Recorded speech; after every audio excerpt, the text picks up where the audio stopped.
அப்போஸ்தலர் நடபடிகள் வேதத்தை நாம் திருப்பிக் கொள்வோம் என்னோடு கூட. ஆமேன். 12வது அதிகாரம், அப்போஸ்தலர் நடபடிகள் 12வது அதிகாரம் 1ஆம் வசனம் முதல் 10ஆம் வசனம் வரைக்கும் நாம் எல்லாரும் சேர்ந்து வாசித்து இன்றைக்கு நாம் அங்கே இருந்து நம்முடைய தியானத்தை தொடங்க போகிறோம். வேதம் வைத்திருக்கிற எல்லாரும் எடுத்துக்கொள்ளுங்கள். நீங்க எல்லாரும் எடுத்துக்கொண்ட பிறகு நாம் எல்லாம் சேர்ந்து படிக்க போறோம். ஆமென். அப்போஸ்தலர் 12ஆம் அதிகாரம் வசனங்கள் 1 முதல் 10 வரை. புதிய ஏற்பாட்டிலே 179வது பக்கம் படிக்க தொடங்குவோமா? Shall we go together? 1 2 3 4 and go. அக்காலத்திலே ஏரோது ராஜா சபையிலே சிலரை துன்பப்படுத்த தொடங்கி யோவானுடைய சகோதரனாகிய யாக்கோபை பட்டயத்தினாலே கொலை செய்தான். அது யூதருக்கு பிரியமாயிருக்கிறது என்று அவன் கண்டு பேதுருவையும் பிடிக்க தொடர்ந்தான். அப்பொழுது புளிப்பில்லாத அப்ப பண்டிகை நாட்களாய் இருந்தது. அவனை பிடித்து சிறைச்சாலையிலே வைத்து பஸ்கா பண்டிகைக்கு பின்பு ஜனங்களுக்கு முன்பாக அவனை வெளியே கொண்டு வரலாம் என்று எண்ணி அவனை காக்கும்படி வகுப்புக்கு 4 போர் சேவகராக ஏற்படுத்திய 4 வகுப்புகளின் வசமாக ஒப்புவித்தான். அப்படியே பேதுரு சிறைச்சாலையிலே காக்கப்பட்டிருக்கையில்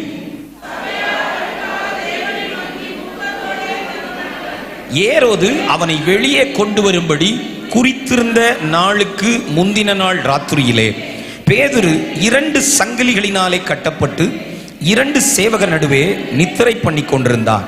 காவல்காரரும் கதவுக்கு முன்னிருந்து சிறைச்சாலையை காத்து கொண்டிருந்தார்கள். அப்பொழுது கர்த்தருடைய தூதன் அங்கே வந்து நின்றான். அறையிலே வெளிச்சம் பிரகாசித்தது. அவன் பேதுருவை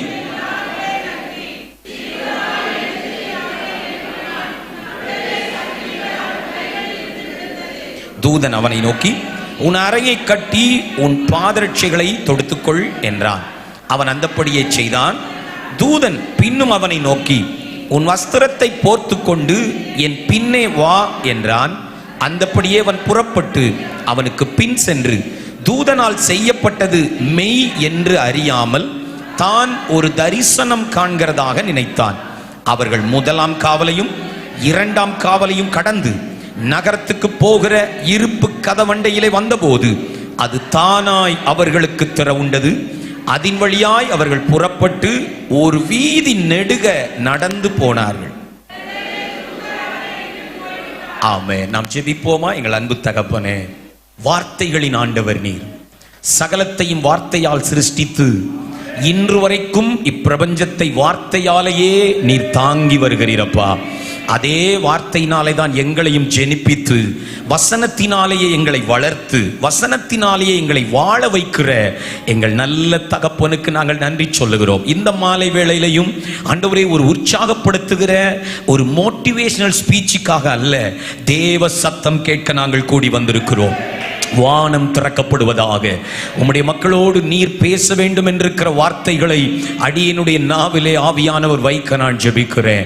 என்னுடைய டைரியில் இருப்பது அல்லது நான் என்ன பேச வேண்டும் என்று நினைத்து இருப்பதல்ல, உம்முடைய இருதயத்தில் இருப்பது நேரலையாய் உம்முடைய மனவாட்டி சபைக்கு தொனிக்கட்டும் ஆண்டவரே. வசனத்துக்கு விரோதமான எல்லா போராட்டம் மாறுவதாக அடியனை உம்முடைய கருவியாய் பயன்படுத்தும். இயேசுவின் நாமத்தில் ஜெபம் கேளும் நல்ல பிதாவே. ஆமென். ஆமென். இன்றைக்கும் நாம் கேட்க போகிற இந்த செய்தியின் தலைப்பு ஜெபம் திறக்காத கதவு. ஜெபம் திறக்காத கதவு. பாஸ்டர், தலைப்பை மாத்தி சொல்லிட்டீங்க போல அப்படின்னு நிறைய பேர் என்னைய பார்க்குறாங்க. ஜெபம் கதவை திறக்கும் இல்லையா, நீங்க ஜெபம் திறக்காத கதவுன்றீங்களேன்னு. சரி, எழுதிக்கோங்க. 8:50 அது என்ன கதவுன்னு நான் உங்களுக்கு காண்பிக்க ஆண்டவர் கிருபை செய்வாராக. அப்போஸ்தலர் நடபடிகள் புஸ்தகத்தை எழுதியவர் லூக்கா. அவர் ஒரு மருத்துவர், நல்ல ஒரு எழுத்தாளர், வரலாற்று ஆசிரியர், பவுலோடும் பேதுருவோடும் உடன் வேலையாளாக இருந்தவர். கவனியுங்கள், அவர் எழுதிய இந்த சம்பவம் தான் நாம் வாசித்த இந்த சம்பவம். அப்போஸ்தலர் 2ஆம் அதிகாரம் தொடங்கி 11வது வசனம் வரைக்கும் வேக வேகமாய் சபை பெருகி வந்தது. சபை வேக வேகமாய் வளர்ந்து விருத்தியடைந்து பெருகுகிற நேரத்திலே தான் இந்த வளர்ச்சிக்கு நடுவிலே நடந்த ஒரு சோகமான காரியத்தை அப்போஸ்தலர் 12 நமக்காக லூக்கா குறிப்பிட்டு வைக்கிறார். மீண்டும் ஒரு தடவை சொல்லுகிறேன், கவனியுங்கள். ஆண்டவர் இயேசு அப்போஸ்தலர் 1:8 சொன்னது போல, பரிசுத்த ஆவி உங்களிடத்தில் வரும்போது நீங்கள் பலனடைந்து சொல்லிருங்க, எருசலேமிலும் யூதேயாவிலும் சமாரியாவிலும் உலகத்தின் கடைசி வரைக்கும் எனக்கு சாட்சிகளாயிருப்பீர்கள் என்று சொல்லி போன அந்த பெரிய தரிசனம் ஒவ்வொரு படியாய் நடக்க தொடங்கியது. அப்போஸ்தலர் 2ஆம் அதிகாரத்திலே எருசலேம் சபை தொடங்கியது. அப்போஸ்தலர் 8ஆம் அதிகாரத்திலே சமாரியாவில் சபை தொடங்கியது. அப்போஸ்தலர் 10ஆம் அதிகாரத்திலே புறஜாதிகளுக்கான சபை தொடங்கியது. சபை வேகமாய் வளர்ந்து திரளான சீஷர்கள் சேர்க்கப்பட்டு வருகிற நேரத்தில் 13ஆம் அதிகாரத்தில் சபை அந்தியோகியாவில் இருந்து உலகம் முழுவதற்கும் புறப்படுகிறது. இந்த ரெண்டுக்கும் நடுவிலே 12ஆம் அதிகாரத்தில் சபைக்கு வந்த ஒரு காலத்தை, ஒரு உபத்திரவத்தை நமக்காக பரிசுத்த ஆவியானவர் எழுதி வைத்திருக்கிறார். ஹல்லேலூயா, ஹல்லேலூயா. என்னை கவனியுங்கள். இந்த சமாதானமான, பெருக்கமான, வளர்ச்சி நிறைந்த, விருத்தியான காலத்திற்கு நடுவே ஒரு உபத்திரவ காலம் குறிப்பிடப்பட்டிருக்கிறதுக்கு காரணம், சபை அந்த உபத்திரவத்தை இந்த உலகத்திலேயே மிகப்பெரிய வல்லமையுள்ள ஆயுதமாம் ஜெபத்தினால் ஜெயித்ததை பரிசுத்த ஆவியானவர் நமக்கு நினைப்பூட்ட விரும்புகிறார். ஒரு ஆமென் சொல்லுங்க. ஹல்லேலூயா. இந்த உலகத்திலேயே தேவ ஜனத்தின் கையில் இருக்கிற மிக வல்லமையான ஆயுதம் ஜெபம் என்றால் அதற்கு மாற்று இல்லை. ஜெபத்தின் வல்லமையை குறிப்பதற்காகவே ஒரு அதிகாரம் முழுவதையும் எடுத்துக்கொண்ட பரிசுத்த ஆவியானவர் சமாதானத்தின் காலத்தின் நடுவே உனக்கு ஒரு துன்ப காலம், ஒரு நெருக்கத்தின் காலம், ஒரு உபத்திரவத்தின் காலம் வருமானால் நீ ஜெபத்தையே பயன்படுத்து என்று சபைக்கு அவர் சொல்ல விரும்புகிறார். ஒரு ஆமென் சொல்லிருங்க. 12ஆம் அதிகாரம் அப்போஸ்தலர் நடபடிகளை நாம் 3 பிரிவுகளாக பிரித்துக் கொள்வோம். 3D. நம்பர் 1, முதலாவது 1 முதல் 4 வசனங்களில் டேஞ்சர் டு தி சர்ச், சபைக்கு ஏற்பட்ட ஆபத்து. எழுதுகிற கொஞ்சம் பேருக்காக ஸ்தோத்திரம். ஒருவேளை இன்னைக்கு நீங்க சாயங்காலம் வரும்போது நோட்டு டைரியை மறந்து இருக்கலாம், பரவாயில்லை. ஏதாவது பேப்பர் பேனா இருந்தா குறிப்பெடுத்துக் கொள்ளுங்க, அது ஆசீர்வாதமானது. ஆமென். கர்த்தர் நல்லவர். ஹல்லேலூயா. சரி, number 1, danger to the church, சபைக்கு ஏற்பட்ட ஆபத்து. Number 2, dealing of the church, சபை அதை மேற்கொண்ட விதம், சபை அந்த அபாயத்தை, ஆபத்தை கையாண்ட விதம். Number 3, deliverance to the church, சபைக்கு தேவன் கொடுத்த விடுதலை. ஹல்லேலூயா, ஆமென்.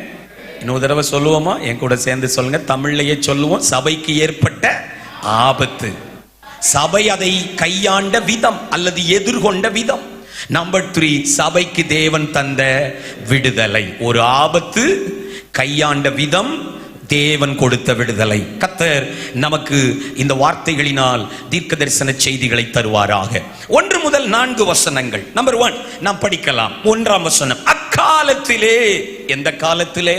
சபை வளர்ந்து வருகிறது. இன்னைக்கு கவனியுங்கள், பவுலும் ரட்சிக்கப்பட்டு பவுலும் பர்னபாவும் இணைந்து இப்பொழுது எருசலேமுக்கு வந்திருக்கிறார்கள். 10ஆம் அதிகாரம் 11ஆம் அதிகாரம் கடைசி வசனம் படித்து பார்ப்பீர்கள் என்றால், அப்படியே அவர்கள் சேகரித்து பர்னபா சவுல் என்பவருடைய கையிலே கொடுத்து மூப்பரிடத்திற்கு அனுப்பினார்கள். இப்போ பவுல் எங்கே இருக்கிறார்? பர்னபா எங்கே இருக்கிறார்? எருசலேம் சபையிலே இருக்கிறார். இவர்கள் எருசலேம் சபையிலே இன்னும் ஊழியத்திற்கு பிரித்தெடுக்கப்படாமல் ரட்சிக்கப்பட்டவர்களாய் மாத்திரம் இருக்கிற நேரத்திலே, அக்காலத்திலே ஏரோது ராஜா சிலரை துன்பப்படுத்த தொடங்கினார். யார் இந்த ஏரோது ராஜா? பைபிள்ல ஏரோது அப்படிங்கிற பெயரில் அநேகர் இருக்கிறார்கள். இயேசு குழந்தையாய் இருக்கும்போது கொல்ல பார்த்தவன் ஏரோது, பெரிய ஏரோது, ஏரோது தி கிரேட். அந்த ஏரோதுவினுடைய மக்களில் ஒருவன் தான், சொல்லுங்க, யோவான் ஸ்நானகனை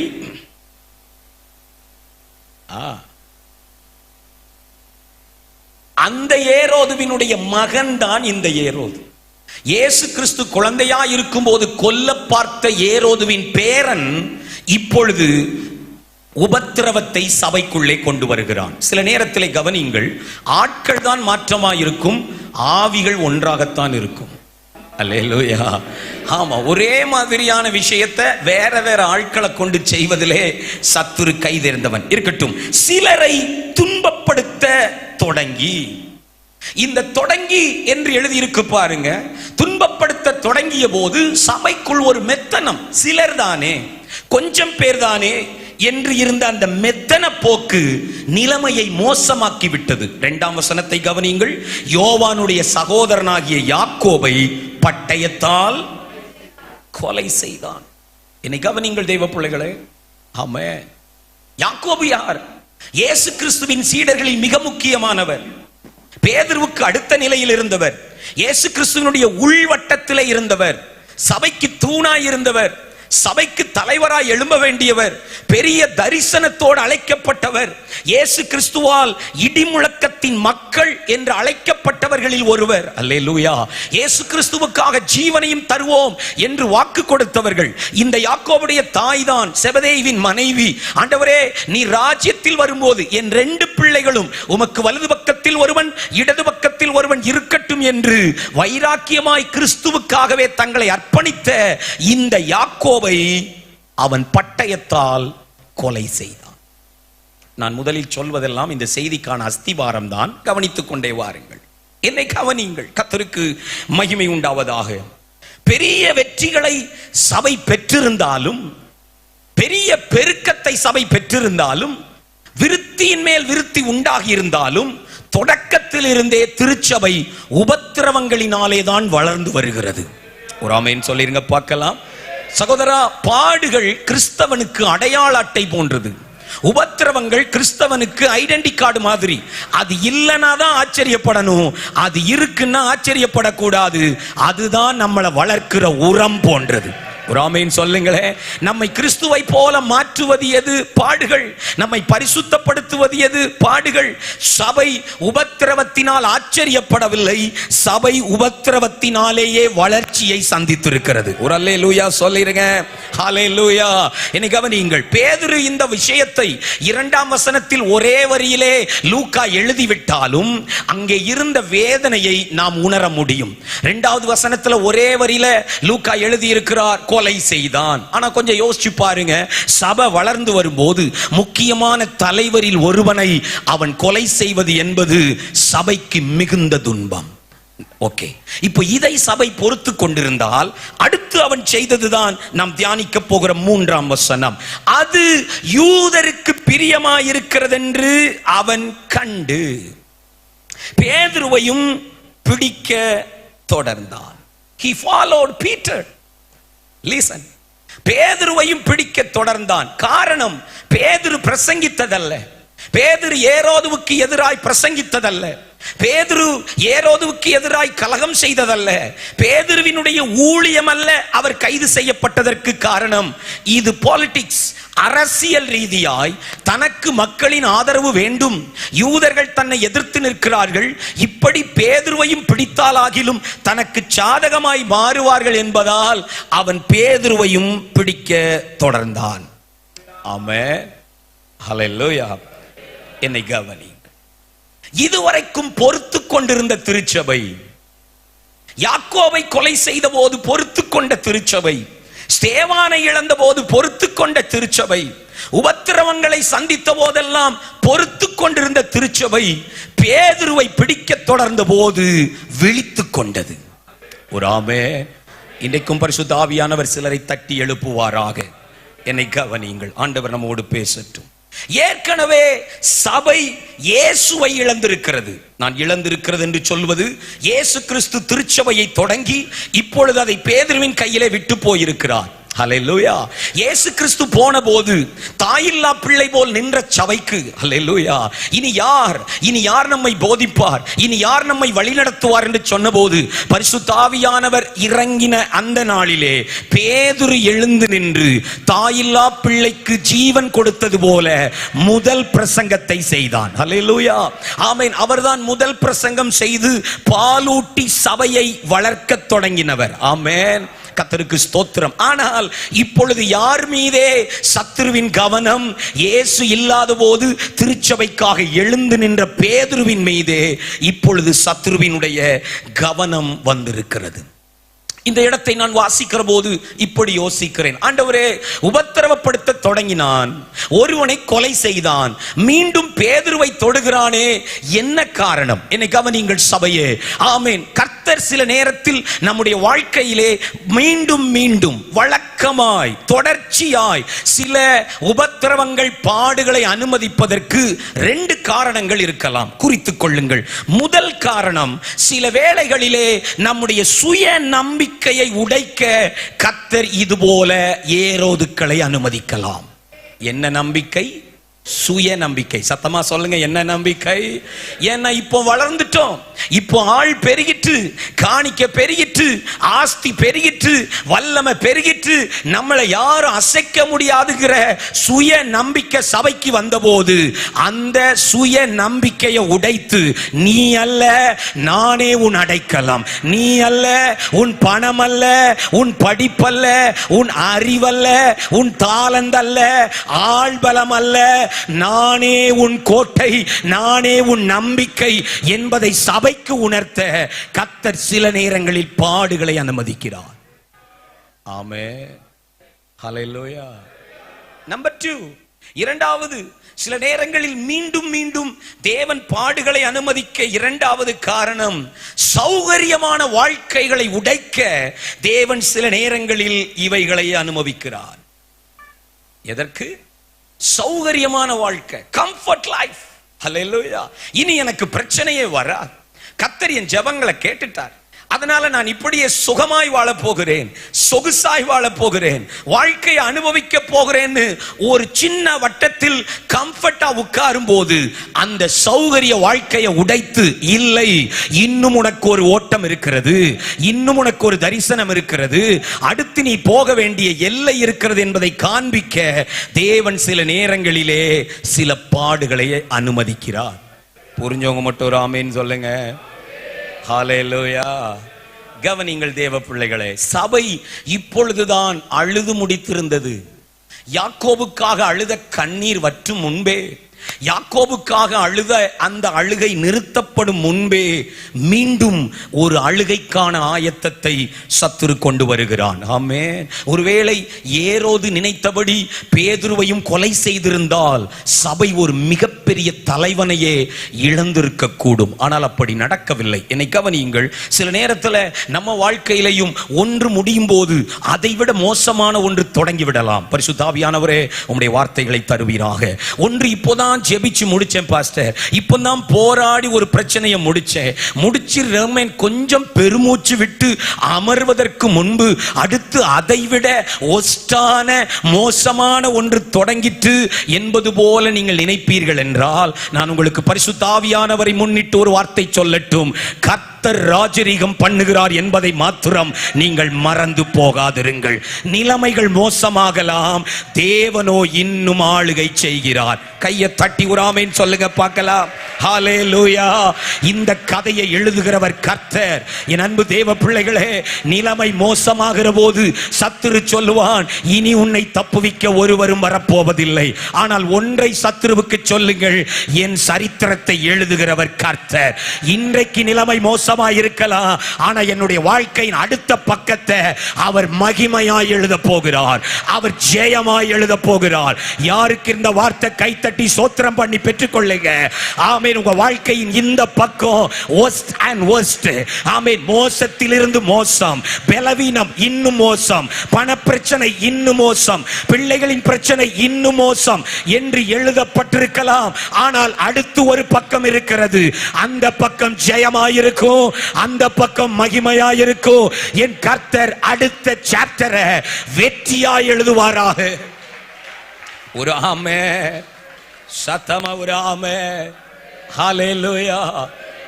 ஏரோதுவே, இங்கு இருந்து நான் சாத்தானுக்கும் சில சவால்களை சபையின் சார்பாய் கொடுக்கட்டும். ஏரோதுவே, ஆமென். யாக்கோவை முடித்து விட்டதால் பேதுருவை முடித்து விடலாம் என்று எண்ணாதே.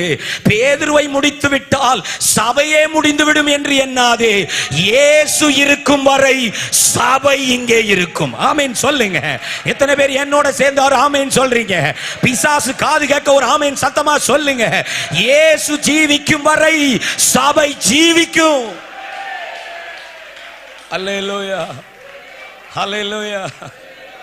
ஏரோதுவே, இந்த பேரப்புள்ள ஏரோதுக்கு இப்படி சொல்ல விரும்புறேன். உங்க தாத்தாவாலேயே முடியல இந்த இயேசுவை எடுக்கிறதுக்கு, உங்க அப்பாவாலேயே முடியல இந்த இயேசுவை கொல்றதுக்கு.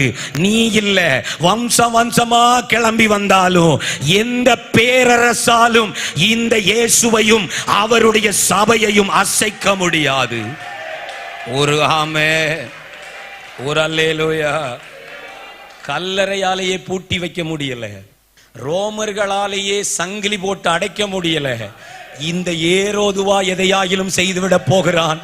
சத்தமாதான் ஆமேன்னு சொல்லுங்களேன். நான் ஏரோது என்று யாரை சொல்லுகிறேன் இங்க இருக்கிற சகோதரர்கள் சிலருக்கு தெரியட்டும். கர்த்தருக்கு ஸ்தோத்திரம். 2000 வருஷமா சபையை அசைக்க முடியல பிரதர். 2000 வருஷமா ராஜ்யங்கள் எழும்பியது, பேரரசுகள் எழும்பியது, ரஷ்யா போன்ற கொடுமையான ஆட்சிகள், கம்யூனிசம் எல்லாம் எழும்பியுமே அசைக்க முடியலனா, இன்று எழும்பி இருக்கிற இந்த ஏரோதுக்கள் சபையை தொட்டுவிட முடியாது. சபை இன்னும் வளரும், சபை இன்னும் நிற்கும், சபை இன்னும் பெருகும். Hallelujah. A danger came to the church. சபைக்கு ஒரு அபாயம் வந்திருக்கிறது. பேதுருவையும் அவன் பிடித்து, வசனம் 4, சிறைச்சாலையிலே வைத்து பஸ்கா பண்டிகைக்கு முன்பு அவனை கொலை செய்ய நாள் குறித்து எத்தனை வீரர்கள் கையில ஒப்பு கொடுத்தான் பாருங்க. 4 காவல்களை வைத்தான். ஒவ்வொரு காவலுக்கும் 4 சேவகர்கள். அப்படின்னா 16 வீரர்கள் கையிலே இவனை ஒப்பு கொடுத்திருக்கிறான். 4வது அறையிலே முதல் காவல், 2ஆம் காவல், 3rd gate and 4th gate உள் அறையிலே அடைத்து வைத்திருக்கிறான். இருக்கட்டும், அது ஏன் அடைத்தான் நான் உங்களுக்கு அடுத்த குறிப்புல சொல்லுகிறேன். இப்போ நான் 2வது குறிப்புக்கு வரட்டும். Dealing of the church. சபை இந்த ஆபத்தை எப்படி எதிர்கொள்கிறது? இன்னைக்கு அவனீங்க நாள் குறிக்கப்பட்டு விட்டது பிரதர். பேதுரு கொல்லப்படுகிற நேரம் குறிக்கப்பட்டு விட்டது. பேதுரு கொல்லப்பட வேண்டிய இடம் குறிக்கப்பட்டு விட்டது. ஆனால் சபை பேதுருவின் அடக்க ஆராதனைக்கு தயாராகவில்லை. சபை பேதுருவின் எதிர்காலத்திற்காக ஜெபித்தது. ஆமென். ஆங்கிலத்தில் சொன்னா 2 F நல்லா இருக்கும் நினைக்கிறேன். Church did not ready for the funeral of the Peter, but they prayed for the future of the Peter. ஒரு ஆமென் சொல்லுங்க. இன்னொரு தடவை சொல்றேன். அவன் எல்லாத்தையும் பிளான் பண்ணி இருக்கிறான். மரணம், கொலை, அடக்கம்னு. சபை அடக்க ஆராதனைக்கு ரெடி ஆகல. எப்பங்க பண்ணலாம்? யார வச்சுங்க பண்ணலாம்? பெட்டி எங்கெங்க வாங்கலாம்? எங்கெங்க குழி தோண்டலாம்? யார்கிட்ட கல்லறை கேட்கலாம்? இல்ல. சர்ச் எதுக்கு ரெடி ஆச்சு தெரியுமா? அடக்கத்திற்கல்ல, நாங்கள் பேதுருவின் எதிர்காலத்திற்கு தயாராக போகிறோம். இன்னைக்கு இந்த 7 நாள் ஜெபிக்க வந்திருக்கிற தேவ பிள்ளைகளுக்கு சொல்லுவேன், நேரலையில் பார்த்து கொண்டிருக்கிற சிலருக்கு சொல்லுவேன், பிசாசு சொல்லுவான் முடிவுக்கு தயாராகிக்கொள். சிலவற்றை நான் முடிக்க போகிறேன், முடிவுக்கு தயாராகிக்கொள். ஆனா ஜெபிக்கிற தேவ பிள்ளைக்கு சொல்லுவேன், நீ முடிவுக்கல்ல எதிர்காலத்துக்கு தயாராகிக்கொள். நீ ஜெபித்த ஜெபம் உனக்கு முடிவை அல்ல, ஒரு ஆரம்பத்தை தரப்போகிறது. நம்புறவங்க மட்டும் கை தட்டி ஸ்தோத்திரம். ஹல்லேலூயா. சத்தமா ஒரு ஹல்லேலூயா. உன் பொருளாதாரம் முடிந்ததுன்றானா, உன் பிள்ளை வாழ்க்கை முடிந்ததுன்றானா, உன் நம்பிக்கை முடிந்ததுன்றானா, உன் சரீர சுகம் முடிந்ததுன்றானா, கர்ப்பத்தின் கனி கிடைக்கும் என்ற நம்பிக்கை முடிந்ததுன்றானா, ஒரு வேலை, ஒரு ஊழியம், அவ்வளவுதான். அவன் அவ்வளவுதான் சொல்லும் போதெல்லாம் அவன் முகத்தை இல்ல, அப்பா முகத்தை தூக்கி பாருங்க. அந்த முகம் சொல்லுது, இல்லை, இன்னும் ஒரு தொடக்கம் உண்டு, இன்னும் ஒரு முடிவு இல்லை. அல்லேலூயா. சத்தமா ஒரு அல்லேலூயா. நான் சொல்லுவதை எழுதுகிறவள் எழுதிக் கொள்ளுங்கள். சத்துரு எப்போதெல்லாம் சூழ்நிலைகளை காண்பித்து முடிந்தது என்று சொல்லுகிறானோ, நம் ஆண்டவர் அப்போதெல்லாம் வாக்குத்தத்தத்தை காண்பித்து இன்னும் இருக்கிறது என்று சொல்லுகிறார். I want to repeat it again. திரும்ப ஒரு தடவை சொல்லுகிறேன், குறித்துக் கொள்ளுங்கள்.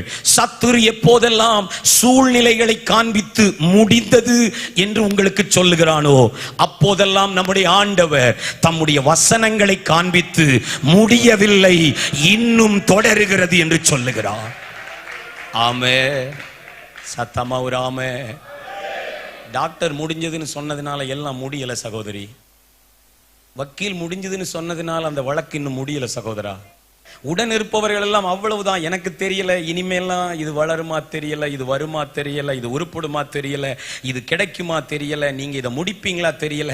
ஏமேன் அவன் சொல்லட்டும். ஆனா ஆண்டவர் இன்னைக்கு சிலருக்கு தீர்க்க தரிசனமா சொல்றாரு, இல்ல நீ அடக்கத்துக்கு தயாராகாதே, நான் உனக்கு எதிர்காலங்களை வைத்திருக்கிறேன். ஒரு அல்லேலூயா. கவனி, நம்மால் பார்க்க முடியாவிட்டாலும், நம்மால் உணர முடியாவிட்டாலும் ஜெபம் வேலை செய்கிறது. எத்தனை பேர் அல்லேலூயா சொன்னீங்க? இன்னொரு தடவை சொல்றேன். சில நேரத்துல ஜெபம் வேலை செய்யறது நம்மளால பார்க்க முடியாது, ஜெபம் வேலை செய்யறத நம்மளால உணர முடியாது. ஆனா இந்த 7 நாள் நீங்க பண்ணின அந்த ஜெபம் இருக்கு பாருங்க, அது கண்டிப்பா வேலை செய்யுது. நீங்க பார்க்க முடியலங்கிறதுக்காக ஜெபத்தின் வல்லமையை சந்தேகிக்காதீங்க, உணர முடியாதுக்காக ஜெபத்தின் வல்லமையை சந்தேகிக்காதீங்க. ஜெபம் என்றைக்கும் வேலை செய்யும். ஒரு அல்லேலூயா. 5ஆம் வசனம் எல்லாம் சேர்ந்து ஒரு தடவை படிப்போமா? Climate changers. அங்கதான் சூழலை மாற்றும் ஒரு கூட்டம் இருக்குது. கர்த்தர் நம்முடைய திருச்சபையில் இன்னும் அநேகரை அப்படி எழுப்புவாராக. 5ஆம் வசனம் படிங்க பார்க்கலாம். அப்படியே பேதுரு சிறைச்சாலையில் காக்கப்பட்டிருக்கையில் சபையார் அவனுக்காக தேவனை நோக்கி ஊக்கத்தோடு ஜெபம் பண்ணினார். These people were climate changers. அப்படியே ஒரு அக்கினி மாதிரி, சுட்டெரிக்கிற மாதிரி ஒரு கிளைமேட் சபை அப்படி சூழும் போது இந்த மக்கள் கொஞ்சம் பேர் எழும்பி சொன்னார்கள், இல்லை நாங்கள் அப்படி நடக்க விட மாட்டோம். ஆமென் சொல்லுங்க. நாங்கள் அப்படி மோசமானது வர விடமாட்டோம், இன்னும் ஏரோதுவின் தந்திரம் தொடர விடமாட்டோம். அல்லேலூயா. அவன் பட்டயம் திரும்ப ஒரு தடவை நீட்டப்பட விடமாட்டோம் அப்படின்னு அவன் அதிகாரத்தை எதிர்த்து நிற்கிற ஒரு கூட்டம் எழும்பியது. இன்றைக்கும் சொல்லட்டும், கவனிங்கள். ஏரோது அரசியல் செய்கிறான், சபையோ ஜெபம் செய்தது. யாரும் அரசியல் செய்யட்டும் சபைக்கு எதிரா, யாரும் அரசியல் செய்யட்டும் உங்களுக்கு எதிரா, தேவன் உங்களுக்கும் எனக்கும் தந்திருக்கிற பெரிய வல்லமை ஜெபத்தின் வல்லமை. அல்லேலூயா. இந்த கூட்டம் ஜெபிக்க உட்கார்ந்த போது அங்கே வந்திருந்த சிலர் இப்படி செய்தி சொல்லி இருப்பாங்க, எல்லாம் முடிஞ்சிட்டு, இனிமே நீங்க ஜெபம் பண்ணி ஒரு பிரயோஜனமும் இல்லை. ஆமென். நான் சொல்லட்டும், எல்லாம் முடிந்து விட்டது என்று செய்தி சொன்னாலும் ஜெபத்தின் வல்லமை முடிவதே இல்லை. நம்பிக்கை முடிந்து விட்டது என்று சொன்னாலும் நீங்க ஜெபத்தை நிறுத்தாதீங்க சிஸ்டர். ஒரு அல்லேலூயா. டாக்டர் எல்லாம் முடிந்துட்டுன்னு சொன்னாலும், ஆமென், நீங்கள் எங்கேயெல்லாம் நம்பி இருந்தீர்களோ அங்கிருந்து தகவல் முடிந்தது, இனி முயற்சிக்க வேண்டாம் என்று சொன்னாலும் நான் சொல்லட்டும், இன்னும் ஒன்னும் முடியவில்லை. ஜெபத்துக்கு டூ லேட்னு ஒண்ணுமே கிடையாது. ஒரு ஆமென் சொல்லுங்களேன். நீங்க கொஞ்சம் முன்னாடி ஜெபிச்சிருக்கலாம், அப்படிலாம் ஒண்ணும் கிடையாது. கடைசி நேரத்துல கூட ஜெபம் தான் வல்லமைய விளங்க பண்ணும். ஒரு அல்லேலூயா. சத்தமாதான் சொல்லுங்களேன். ஹல்லேலூயா. சபை அரசியல் யுத்தத்தில் அல்ல, சபை ஆவிக்குரிய யுத்தத்தில் ஈடுபட்டது. ஆமென். இன்னைக்கு நிறைய பேருடைய சிந்தை வேற மாதிரி இருக்கு. ஆனா கர்த்தர் தம்முடைய சபைக்கு தந்திருக்கிற பெரிய ஆயுதம் ஜெபம். மீண்டும் சொல்லுகிறேன், அரசியல் யுத்தம் அல்ல, நமக்கு தேவை ஆவிக்குரிய யுத்தம். ஒரு அல்லேலூயா. இப்ப நான் இந்த குறிப்பு சொல்லும் போது என்ன பாப்பீங்களா? நம்ம 2 நிமிஷம் ஜெபிச்சுட்டு தான் அடுத்த பாயிண்ட்டுக்கு வரப்போறோம். என்ன கவனி. யார தவற விடக்கூடாதுன்னு நீங்க நினைக்கிறீங்களோ அவங்களுக்காக ஜெபிக்க தவறவே கூடாது. விளங்கிச்சுன்னா இப்ப நான் சொல்லுவேன், இன்னொரு தடவை ஆமேன்னு சொல்லணும். ஆமேன்னு சொல்லணும், நான் திரும்ப சொல்வேன். அல்லேலூயா. இன்னொரு தடவை சொல்றேன். நீங்கள் யாரை தவற விட்டு விடக்கூடாது என்று நினைக்கிறீர்களோ அவர்களுக்காக ஜெபிக்க தவறாதீர்கள். நாம் ஜெபிக்க தவறும் போது அவர்களை தவற விட்டு விடுகிறோம். சபை அந்த காரியத்தை புரிந்து கொண்டது. ஐயா, நாங்கள் யாக்கோபை தவறவிட்டு விட்டோம், இளைஞனா எழும்பி பிரகாசித்த ஸ்தேவானை தவறவிட்டு விட்டோம், ஆனால் பேதுருவை நாங்கள் தவறவிட மாட்டோம். என்னையா செய்ய போறீங்க? தவறவிடக் கூடாத அந்த தலைவனுக்காக நாங்கள் மன்றாடி நிற்க போகிறோம். ஒரு அல்லேலூயா சத்தமா தான் சொல்லுங்களேன். எப்போ பிரதர் உங்க ஜெப பட்டியல்ல இருந்து சிலர் விலகுறாங்களோ அப்பவே அவர்களை தவறவிட நாம் தயாராகி விட்டோம். அமைதி காக்கிற அளவுக்கு எச்சரிப்பு தான். கொஞ்சம் ஷாக்கா இருந்தாலும் இன்னொரு தடவை நான் சொல்லிடுறேன், மீண்டும் சொல்றேன். யார் நமக்கு தவறவிடக் கூடாத தலைவர்கள்னு நினைக்கிறோமோ அவங்களுக்காக நாம் ஜெபிக்க தவறவே கூடாது. நம்முடைய ஜெப பட்டியல் அவர்கள் பெயர் கண்டிப்பா இருக்கணும். ஒரு ஆமேன் சொல்லுங்களேன். இப்படி ஒரு வார்த்தை நான் அடிக்கடி சொல்லுவேன், இங்கேயும் சொல்றேன். கனிதரும் மரத்தை காக்க வேண்டியது கனி புசிப்பவர்களின் கடமை. அப்படிதானா பாஸ்டர்? அகர முதல எழுத்தெல்லாம் மாதிரி இருக்கு, இன்னொரு தடவை சொல்லுங்கன்றீங்களா? சொல்றேன். கனிதரும் மரத்தை காக்க வேண்டியது கனி புசிப்பவர்களின் கடமை. மரமே தன்னை காக்காது. உங்க வீட்டுல ஒரு கொய்யா மரம் இருக்கு, ஒரு பப்பாளி மரம் இருக்கு, அதுவே தன்னை சுற்றி வேலி அடைக்குமா? இல்ல. அதுவே தனக்கு தண்ணி பாய்ச்சிக்குமா? சொல்லுங்க. இல்ல. தன்னை யாராவது தொட்டா அதுவே தொடாத அப்படின்னு சத்தம் போடுமா? இல்ல. அது யாரோட கடமை? அது யாரோட பொறுப்பு? அந்த மரத்திலிருந்து யார் பழம் புசிக்கிறார்களோ அவங்க பொறுப்பு. இந்த மரம் எனக்கு பயன்படுகிறது, இந்த தலைவர் எனக்கு பயன்படுகிறார், நானே வேலி அடைப்பேன் என்று நிற்க வேண்டியது. ஒரு ஆமேன் சொல்லுங்களேன். இப்ப என்ன சொல்ல வர்றீங்க பாஸ்டர்ன்றீங்களா? ஷார்ட்கட்டா சொல்லிடுவோம். உங்க ஆவிக்குரிய தகப்பனுக்காக, கர்த்தர் உங்களுக்கு தந்த ஆவிக்குரிய தாய்க்காக உங்களுக்கு ஜெபிப்பீங்களோ இல்லையோ, ஒரு நாளும் ஜெபிக்க மறக்க கூடாது. ஒரு ஆமேன் சொல்லுங்களேன். எத்தனை பேர் நம்முடைய தகப்பனாரால் ஆசீர்வதிக்கப்படுறீங்க? நல்ல அல்லேலூயா சொல்லுங்க. எத்தனை பேர் தாயாருடைய ஜெபத்தினால் ஊழியத்தினால் ஆசீர்வதிக்கப்படுறீங்க? உங்க ஜெபப்பட்டியலில் முதலில் அந்த தலைவர்கள் இருக்கட்டும். அதுதான் நீங்க அவர்களுக்கு செய்கிற பெரிய ஆசீர்வாதம், நீங்க அவர்களுக்கு செய்கிற பெரிய நன்மை, நீங்க அவர்களுக்கு கொடுக்கிற பெரிய பரிசு என்ன தெரியுமா? ஐயா, நான் உங்களுக்காக அனுதினமும் ஜெபிக்கிறேன். ஒரு ஆமென் சொல்லிருங்க. அல்லேலூயா. நானும் ஒரு போதகர், இளம் போதகர், அதனால எனக்கு தெரியும், நானே சொல்றேன். கவனிங்க, இந்த உலகத்திலேயே ஒரு ஊழியருடைய இருதயத்தை குளிர பண்ணுகிற நேரம் எது தெரியுமா? காணிக்க போடுற நேரம் இல்ல, விருந்து வைக்கிற நேரம் அல்ல. ஒரு தேவ மனிதனுடைய இருதயம் குளிருகிற நேரம் எங்களுக்காக யாரோ ஜெபித்தார்கள் என்பதை நாங்கள் கேள்விப்படுகிற நேரம். ஒரு ஆமென் சொல்லிருங்களேன். விளங்கிச்சா? சபை எனக்காக ஜெபிக்குதுன்னு கேள்விப்படுறதை விட அந்த சபையினுடைய ஆவிக்குரிய தகப்பனுக்கு வேற சந்தோஷம் எதுவும் இல்லைங்க. அல்லேலூயா. அதனாலதான் பவுல் அடிக்கடி எழுதுவார், சகோதரரே எங்களுக்காக வேண்டிக் கொள்ளுங்கள். அல்லேலூயா சொல்லுங்களேன். அல்லேலூயா. உங்க பாஸ்டருக்காக ஜெபிச்சீங்களா? நான் கேள்வி கேட்கிறேன், பதில் சொல்ல வேணாம், உள்ளத்துல சொல்லி பாருங்க. உங்க போதகருக்காக நீங்கள் கடைசியா என்றைக்கு ஜெபித்தீர்கள்? உங்கள் போதகருடைய குடும்பத்திற்காக நீங்கள் கண்ணீரோடு மன்றாடியது கடைசியா எப்பொழுது? ஏன் உங்களுக்காக ஜெபிக்கணும் தெரியுமா? நான் 2-3 வார்த்தை சொல்ல விரும்புகிறேன். ஆவியானவர் நினைப்பூட்டுகிறார். ஊழியம் என்பது 100% ஆவிக்குரிய வேலை. இங்கே மாம்ச பலத்திற்கு இடமே இல்லை என்பதால் உங்கள் ஜெபமே ஊழியர்களின் பலன். 2வது காரணம், ஊழியம் என்பது ஆவிக்குரிய யுத்தம். அதில் ஊழியர்களே முதல் வரிசையில் நிற்கிறார்கள் என்பதால் தாக்குதலுக்கு அவர்களே ஏற்பானவர்கள். அதனால நம்முடைய ஜெபமே அவர்களுக்கு மறைவிடம். சத்தமாதான் ஆமென் சொல்லணுமே. அல்லேலூயா. 3வது, ஊழியர்கள் இங்கே பிரசங்க பீடத்தில் நிற்பதை மட்டும்தான் நீங்கள் பார்க்கிறீர்கள். ஆனால் இந்த பிரசங்க பீடத்திற்கு வெளியேதான் அவர்களுடைய பலம் முழுவதும் செலவழிகிறது என்பதால் நம்முடைய ஜெபம் அவர்களுக்கு தேவை. ஒரு ஆமென். 4வது காரியம், ஏன் ஊழியர்களுக்காக ஜெபிக்க வேண்டும்? ஊழியர்கள் நம்முடைய சந்தோஷ காரியங்களில் மட்டுமல்ல, ஒட்டுமொத்த சபையின் சங்கடங்களையும் தாங்களே சுமப்பதால் அவர்களுக்காக ஜெபிக்க வேண்டும். ஐந்தாவது காரியம், ஊழியர்களுக்காக நாம் ஏன் ஜெபிக்க வேண்டும்? அவர்களும் மனிதர்கள்தான், சரீரம் உண்டு, பலவீனம் உண்டு, அவைகளிலும் அவர்கள் கடந்து வர நாம் அவர்களுக்காக ஜெபிக்க வேண்டும். விளங்குனவங்க ஒரு ஆமென். Don't miss the prayer for your pastor.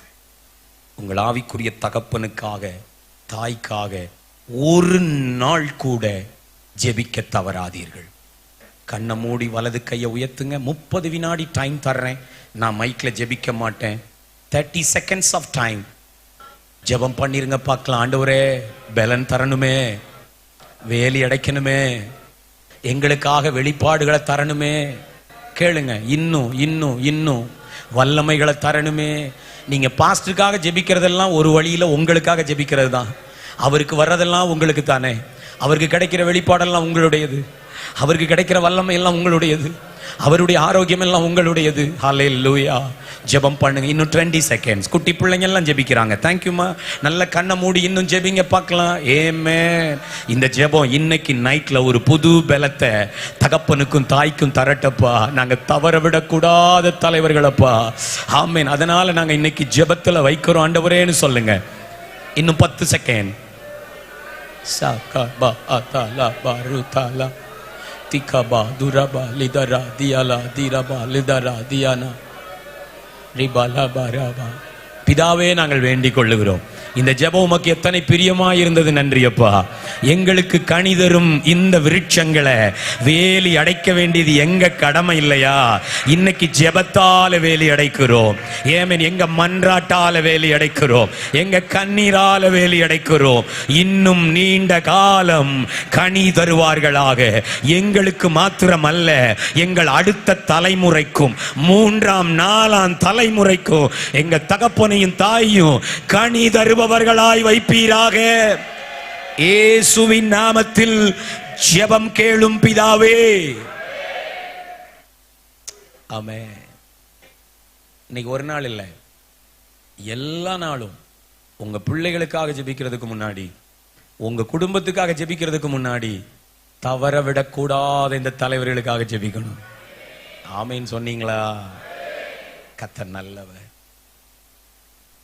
வசனம் 6க்கு வருவோமா? வாங்க.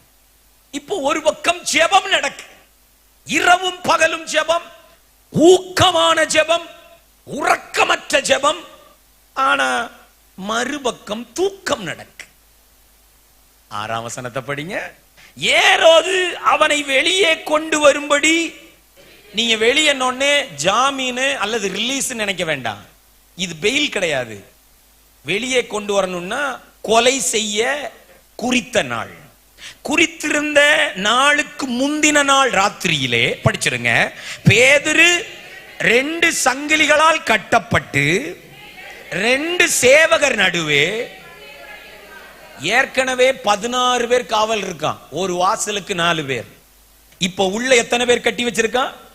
2 பேர். மொத்தம் 18 பேர் இவருக்கு.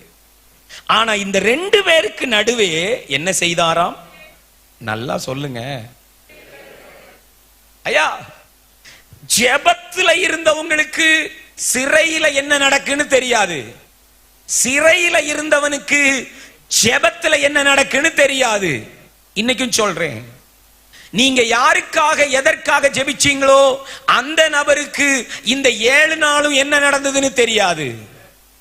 அல்லேலூயா. இந்த 7 நாள் இங்க ஜெபிச்ச உங்களுக்கு, நீங்க ஜெபித்துக் கொண்டிருக்கிற நபருக்கு என்ன நடக்குன்னு தெரியாது. ஆனா ஆவியானுடைய துணையோடு ஒரு ப்ராமிஸ் உங்களுக்கு நான் கொடுக்க முடியும். லிசன். ஒரு நாள் நீங்கள் ஜெபித்த அந்த நபர் உங்களை சந்திக்கிற அந்த நாளிலே 2 ஒன்னா சேரும் போது சொல்லுவீங்க, இதுக்கு தான் நான் உனக்காக ஜெபிச்சேன். இன்னைக்கு கர்த்தர் உன்னை சாட்சியா பார்க்க வைக்கிறார். அது சாட்சி சொல்லும் நாளில் வெளிப்படுவதாக. ஒரு ஆமென் சொன்னீங்களா? அல்லேலூயா. இங்கே ஒரு கேள்வி ஐயா. நாளைக்கு காலையில டெட், நாளைக்கு காலையில மரண தண்டனை.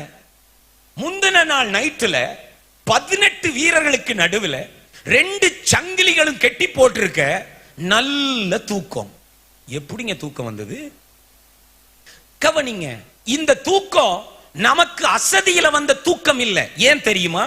ஐயா செருப்பை கழட்டி விட்டு இருக்காரு, மேல் வஸ்திரத்தை கழட்டி கேங்கர்ல போட்டிருக்காரு. அப்படின்னா என்ன அர்த்தம்? இவர் இன்டென்ஷனோட தான் தூங்க போறார். நம்ம தூங்குறதுக்கு அப்படித்தானே போவோம். கவனிங்க, அசதியில தூங்குறதுனா என்ன? பேண்ட் ஷர்ட் பெல்ட் சாக்ஸ் ஒன்னும் கலட்டாம அப்படியே உட்கார்ந்து சோஃபால தூங்குனா அது அசதி தூக்கம். ஆனா எல்லாத்தையும் கலட்டி நைட் ட்ரெஸ் போட்டுட்டு மேன் இப்படி தூங்க போனா என்ன அர்த்தம்? நான் உறங்கத்தான் போறேன்னு சொல்லிட்டு தான் ஐயா படுத்திருக்காரு. விளங்குனவங்க ஆமேன்னு சொல்லணுமே. அப்படின்னா இந்த உறக்கத்துக்கு 2 விஷயம் காரணமா இருக்கலாம். எத்தனை விஷயம்? என்ன கவனிக்கணும். இப்போ எல்லாம் தயாராகி நாளைக்கு காலையில மரணம்னு தெரிஞ்ச பிறகும் ஒருத்த நிம்மதியா உறங்குறாம்னா, முதல் காரணம் எல்லாம் முடிந்தது அப்படின்னு முடிவு பண்ணிட்டு தூங்கி இருக்கணும். இனிமே நமக்கு வாழ்க்கை அவ்வளவுதான். கடைசியா ஒரு நாள் என்ன செய்வோம் சொல்லுங்க? இட் இஸ் finished அப்படின்னு ஒரு தூக்கம். முடிந்தது.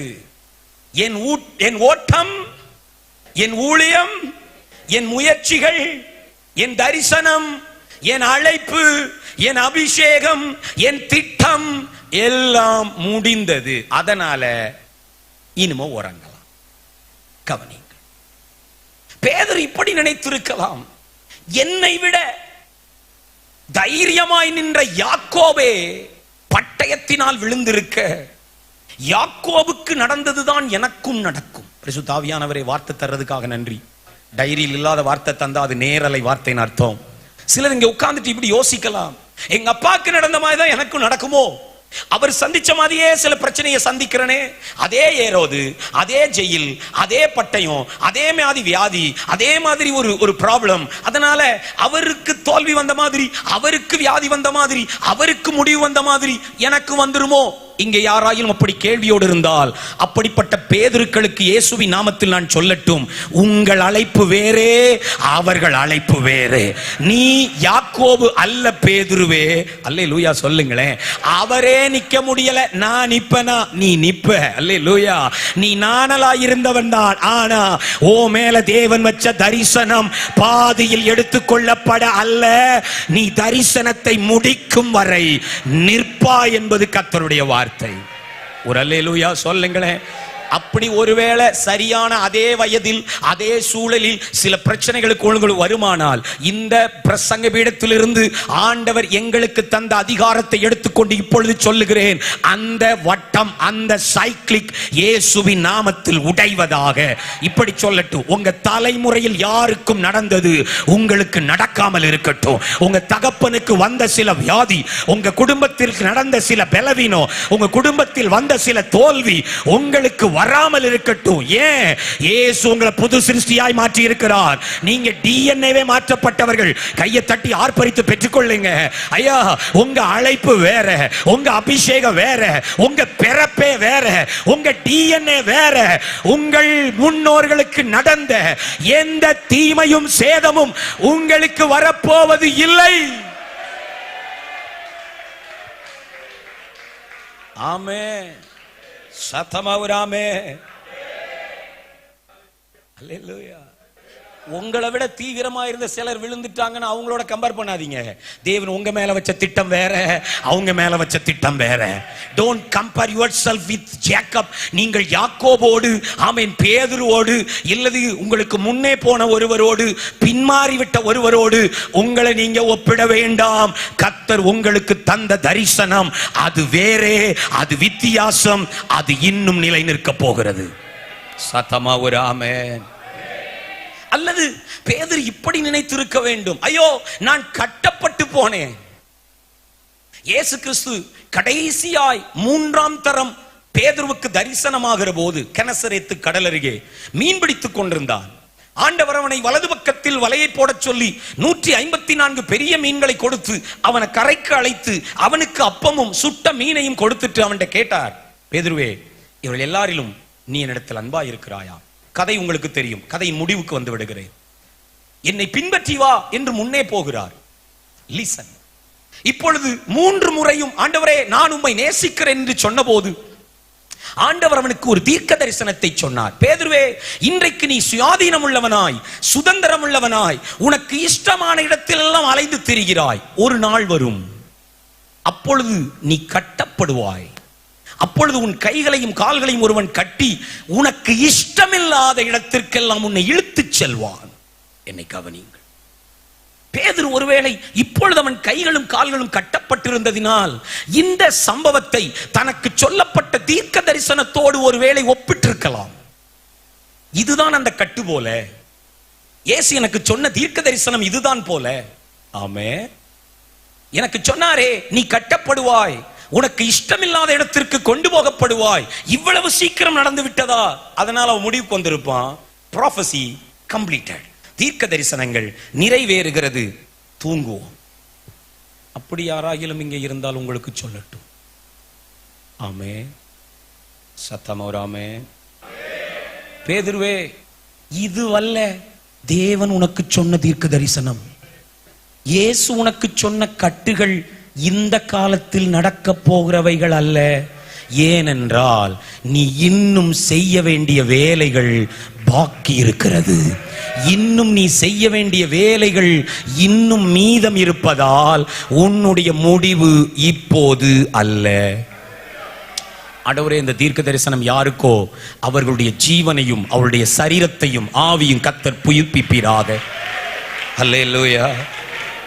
பேதுருவே, நீ எழுத வேண்டிய இன்னும் 2 நிருபங்கள் மீதம் இருக்கிறதப்பா.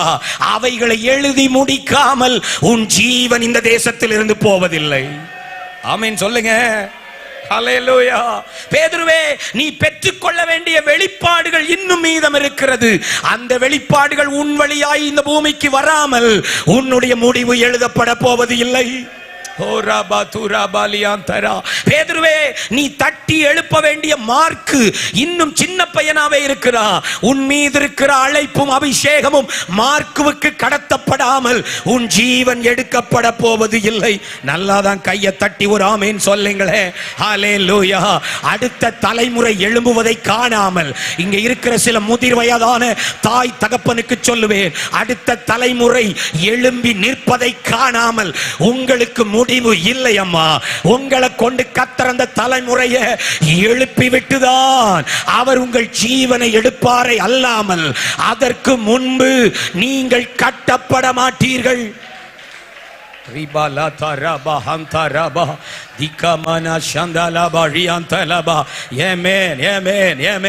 பரிசுத்தாவியானவர் சிலரோடு பிரத்யட்சமாய் பேசிக் கொண்டிருக்கிறார். நீ இன்னும் போக வேண்டிய பட்டணங்கள் உண்டு, இன்னும் ஸ்தாபிக்க வேண்டிய சபைகள் உண்டு, இன்னும் சந்திக்க வேண்டிய ராஜாக்கள் உண்டு, இன்னும் அசைக்க வேண்டிய அதிகாரிகள் உண்டு.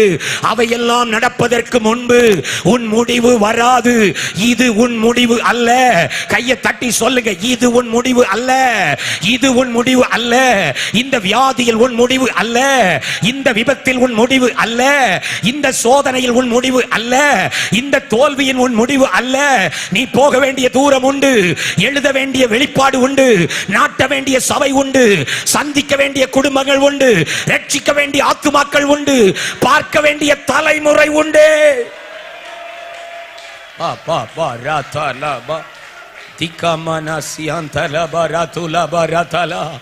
ஹல்லேலூயா.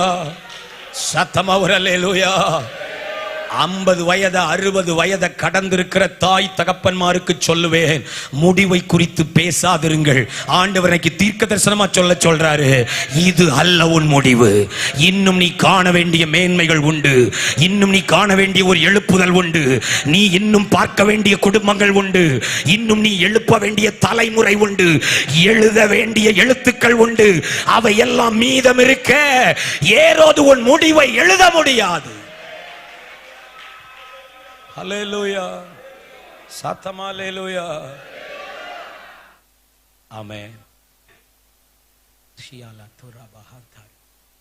நான் இப்பொழுது சொல்ல போகிற வார்த்தையை குறித்துக் கொள்ள உங்கள் அன்போடு கேட்கிறேன். தேவன் உங்களுக்கு சொன்னதை நீங்கள் காணும் வரை நீங்கள் காண்பதெல்லாம் தற்காலிகமானதே. பரிசுத்த ஆவியானவருக்கு நன்றி. இன்னொரு தடவை சொல்லட்டா? குறிங்க. தேவன் உங்களுக்கு சொன்னதை நீங்கள் காணும் வரை நீங்கள் காண்பதெல்லாம் தற்காலிகமானதே. பேதுருவே, தேவன் உனக்கு சொன்னது நீண்ட தூர தரிசனம், நூற்றுக்கணக்கான சபைகள், எழுத வேண்டிய 2 நிருபங்கள், எழுப்ப வேண்டிய 1000 ஆத்துமாக்கள், அதையெல்லாம் பார்க்கிற வர நீ பார்க்கிற பிரச்சனை எல்லாம் தற்காலிகமானது. விளங்குனவங்க ராமே. ஆராதனை வேளையில ஆவியானவர் நம்முடைய தகப்பனாருக்கு யோசேப்பை குறித்து ஞாபகப்படுத்தினார் இல்லையா? எனக்கு திடீர்னு அவர் ஞாபகம் வருது, அதனால சொல்லிடுறேன். இந்த வார்த்தைக்கு எடுத்துக்காட்டா சொல்றேன். யோசேப்பே, தேவன் உனக்கு காண்பித்ததை நீ காணும் வரை உன் வாழ்க்கையில் நடப்பதெல்லாம் தற்காலிகமானது. ஆமே. உனக்கு அவர் காண்பித்தது என்ன? சிங்காசனம். உனக்கு அவர் காண்பித்தது என்ன? சகோதரர்கள் எல்லாம் உன்னை பணிய வேண்டும். அது நடக்கிற வரைக்கும் இப்போ நீ உட்கார்ந்து இருக்கிற குழி தற்காலிகமான. ஒரு ஆமீன் சொல்லுங்களேன். நான் யோசேப்பு இடத்துல இருந்து சொல்லட்டுமா?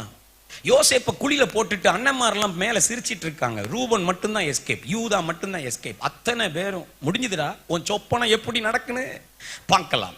நான் சொல்கிற இந்த வார்த்தையின்படி கற்பனை செய்கிறேன்.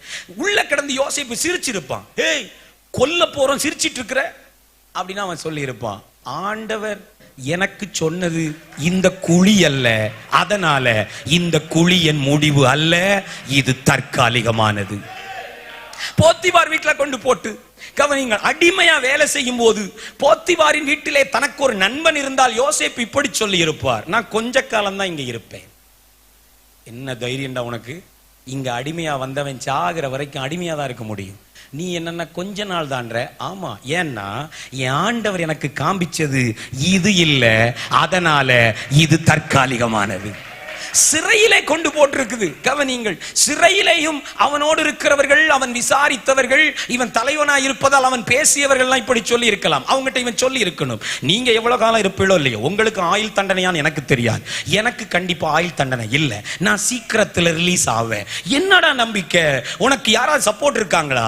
உனக்காக ராஜாட்ட பரிந்து பேச யாராவது பெரிய ஆள் உண்டா? நீ எபிரேயன், இங்க வந்திருக்கிறதே மோசம், அதுவும் இந்த பாலியல் குற்றச்சாட்டுக்கு வாய்ப்பே கிடையாது. உனக்கு ஜாமீனே தர மாட்டாங்க. எப்படி ரிலீஸ் ஆவ? ஏன்னா 17 வயதிலே என் தகப்பன் வீட்டில் இருக்கும்போது கர்த்தர் எனக்கு காண்பித்தது இந்த சிறை அல்ல, அதனால இந்த சிறையும் எனக்கு தற்காலிகமானது. சத்தமாதான் ஆமென் சொல்லுங்களேன். அல்லேலூயா. என்றைக்கு சிங்காசனத்தில் அமர்ந்து பார்வோனின் மோதிரம் அவன் கைக்கு வந்ததோ அன்றைக்கு அவன் தன் மனதில் நியமித்திருப்பான், ஆண்டவரே இதுதான் எனக்கு நிரந்தர இடம். எப்படிப்பா சொல்ற யோசேப்பே? ஏன்னா நீங்க காண்பிச்ச இடத்துக்கு நான் வந்துட்டேன், இனி இங்கே இருந்து என்னை அசைப்பவன் இல்லை. தேவ பிள்ளைகளுக்கு நான் சொல்லட்டும் இன்னும் ஒரு தடவை கூட, தேவன் உங்களுக்கு சொன்னதை நீங்கள் பார்க்கிற வரை, நீங்க பார்க்கிற பிரச்சனை, நீங்க பார்க்கிற வியாதி, நீங்க பார்க்கிற குறுகின வட்டம் எல்லாம் தற்காலிகமானதுதான். அது முடியும், அது முடியும், அது முடியும். ஆமென். சத்தமௌராமே. உங்க வாழ்க்கையை கொஞ்சம் சுற்றி பாருங்க, உங்க வீட்டை கொஞ்சம் சுற்றி பாருங்க, உங்க தொழிலை, உங்க வேலையை, ஊழியத்தை கொஞ்சம் சுற்றி பாருங்க. தேவன் சொன்னது இது இல்லைன்னா இது தற்காலிகமானதுதான். ஒரு ஆமீன் சொல்லிருங்களேன். ஹல்லேலூயா. சத்தமா ஒரு ஹல்லேலூயா. நீங்க நம்பினாலும் நம்பலனாலும் இதுதான் உண்மை. தேவன் உங்களுக்கு சொன்னதை பார்க்கும் வரை நீங்கள் பார்ப்பதெல்லாம் தற்காலிகமா மாறுவீங்க. ஒரு ஆமென் சொல்லுங்க. தேவன் நம்முடைய சபைக்கு காண்பித்த கட்டடம் இது இல்லை என்றால் இந்த கட்டடமும் தற்காலிகமானது. நல்லாதான் ஆமென் சொல். பாஸ்டர், நல்லா இருக்கிற கட்டடத்தை சொல்றீங்களே, நல்லா இருக்கு, நமக்கு பிடிச்சிருக்கு, ஆனா அவர் காமிச்சது இது இல்லைன்னா இதுவும் மாறும். ஆமென் சொல்லுங்க. ஹல்லேலூயா. இப்போ நீங்க பார்க்கிற வேலை, இப்போ நீங்க குடியிருக்கிற வீடு, இப்போ நீங்க வாழ்ற வாழ்க்கை, அது ஒருவேளை கர்த்தர் காண்பிச்சது இல்லைன்னா போதும் கர்த்தாவே, கம்ஃபர்ட்டா இருக்குன்னா கூட கர்த்தர் சொல்வாரு டெம்பரவரி தான். ஏன்னா நான் உனக்கு குறித்தது இது அல்ல, அது வருகிற வரைக்கும் உனக்கு நான் தர்றதெல்லாம் தற்காலிகம் தான். பேதுருவே, நான் உனக்கு சொன்னதை செய்யும் அளவும் நீ பார்க்கிற கட்டுகள் எல்லாம், ஏரோதுக்கள் எல்லாம், ராணுவம் எல்லாம், சிறைச்சாலை எல்லாம் தற்காலிகமானதே. சத்தமாதான் ஆமென். அல்லேலூயா. இந்த ஒரு பேதுருவுக்கு யோசிச்சு பாருங்களேன், ஒரு பேதுருவுக்கு எத்தனை வீரர்கள்? 18 பேர். 16 பேர் வெளியே, 2 பேர் உள்ள. என்ன யோசிச்சு பாருங்க. நான் ஒரு இளைஞன். பாஸ்ட் ஐயாவை விட நான் ரொம்ப வயதிலும் அனுபவத்திலும் சிறியவன். ஐயா ஊழிய அனுபவமும் என்னுடைய வயதும் கிட்டத்தட்ட சேமா இருக்கும். I am just 38. கவனிங்க, என்னைய போலீஸுக்கு பிடிக்கிறதுக்கு 4 டிஎஸ்பி 3 எஸ்பி அப்படி யாராவது வரணுமாங்க? சொல்லுங்க. ஒரு போன் பண்ணி ஸ்டேஷனுக்கு வந்துட்டு போனா அடுத்த நிமிஷம் நான் என்ன செய்வேன்? பீட்டரை யோசிச்சு பாருங்களேன். இந்த பேதுருவுக்கு 16+2 பேர் போட்டிருக்காம்னா என்ன அர்த்தம் தெரியுமா? நல்லா சொல்லுங்க. அவன் சாதாரண ஆளுன்னு அவன் நினைச்சிட்டு இருக்கிறான். ஆனா அவன் எவ்வளவு பெரிய ஆள்னு எதிரிக்கு தெரிஞ்சிருக்கு. நான் இந்த வார்த்தை இப்படி சொல்லட்டும், உங்களுக்கு கட்டுகள் அதிகம்னா உங்களுக்கு பலம் அதிகம்னு அர்த்தம். கையை தட்டி ஆமேன்னு சொல்லுங்க பார்க்கலாம். உங்களுக்கு பிரச்சனை அதிகம்னா உங்க பவர் அதிகம்னு அர்த்தம். அல்லேலூயா. ஏன்பா இத்தனை கட்டு? நான் சின்ன ஆளு, நீ சின்ன ஆளுனா இவ்வளவு கட்டுவானா? அவன் 18 பேரை வச்சு கட்டினதுக்கு காரணம் உன் வல்லமை என்னன்னு அவனுக்கு தெரியும். உன் நிழல் பட்டு சுகமானது அவனுக்கு தெரியும். நீ எழுப்பின, உயிரோடு எழுப்பினவர்களை பத்தி அவனுக்கு தெரியும். நீ செய்த அற்புதங்கள் அவனுக்கு தெரியும். உன் முழங்கால் முடங்குனா என்ன ஆகும் அவனுக்கு? ஒரு அல்லேலூயா. கவனியுங்கள். நம்பர் 1 நான் சொன்னேன், பேதுருவின் தூக்கத்துக்கு முதல் காரணம் முடிந்தது என்ற நம்பிக்கை. ஆண்டவர் அதை உடைச்சிட்டார். இன்னொன்னு இருக்கலாம். நம்ம ஏன் நெகட்டிவா பார்ப்போம்? பாசிட்டிவா பார்ப்போமே. பேதுருவுக்கு இப்படி தூக்கம் வர்றதுக்கு காரணம் விசுவாசமா கூட இருக்கலாம். ஆமென் சொல்லுங்க பிரதர். விசுவாசம் நம்மள மாதிரி சில நேரத்துல கையை தட்டி சத்தம் போடாது, சில நேரத்துல அமைதியா கொரட்ட விடவும் செய்யும். அல்லேலூயா. நான் பேதுருட்ட கேட்கிறேன், ஹே பீட்டர், இப்படி உறங்குறிய, யார்டா படிச்ச அப்படின்னு கேட்டா அவன் சொல்வான், எங்க குருஜிட்ட. எங்க குருநாதர் இப்படிதான் தூங்குவார். கப்பலே மூழ்கிற மாதிரி அலை அடிக்கும், ஆனா அவர் பின்னணியில தலையணை வச்சு உறங்குவார். அவர் சொல்லி கொடுத்ததுதான் இந்த பாடம். ஆமென் சொல்லுங்க. ஹல்லேலூயா. அவர் கத்து கொடுத்த பாடம் தான். என்ன நடந்தாலும்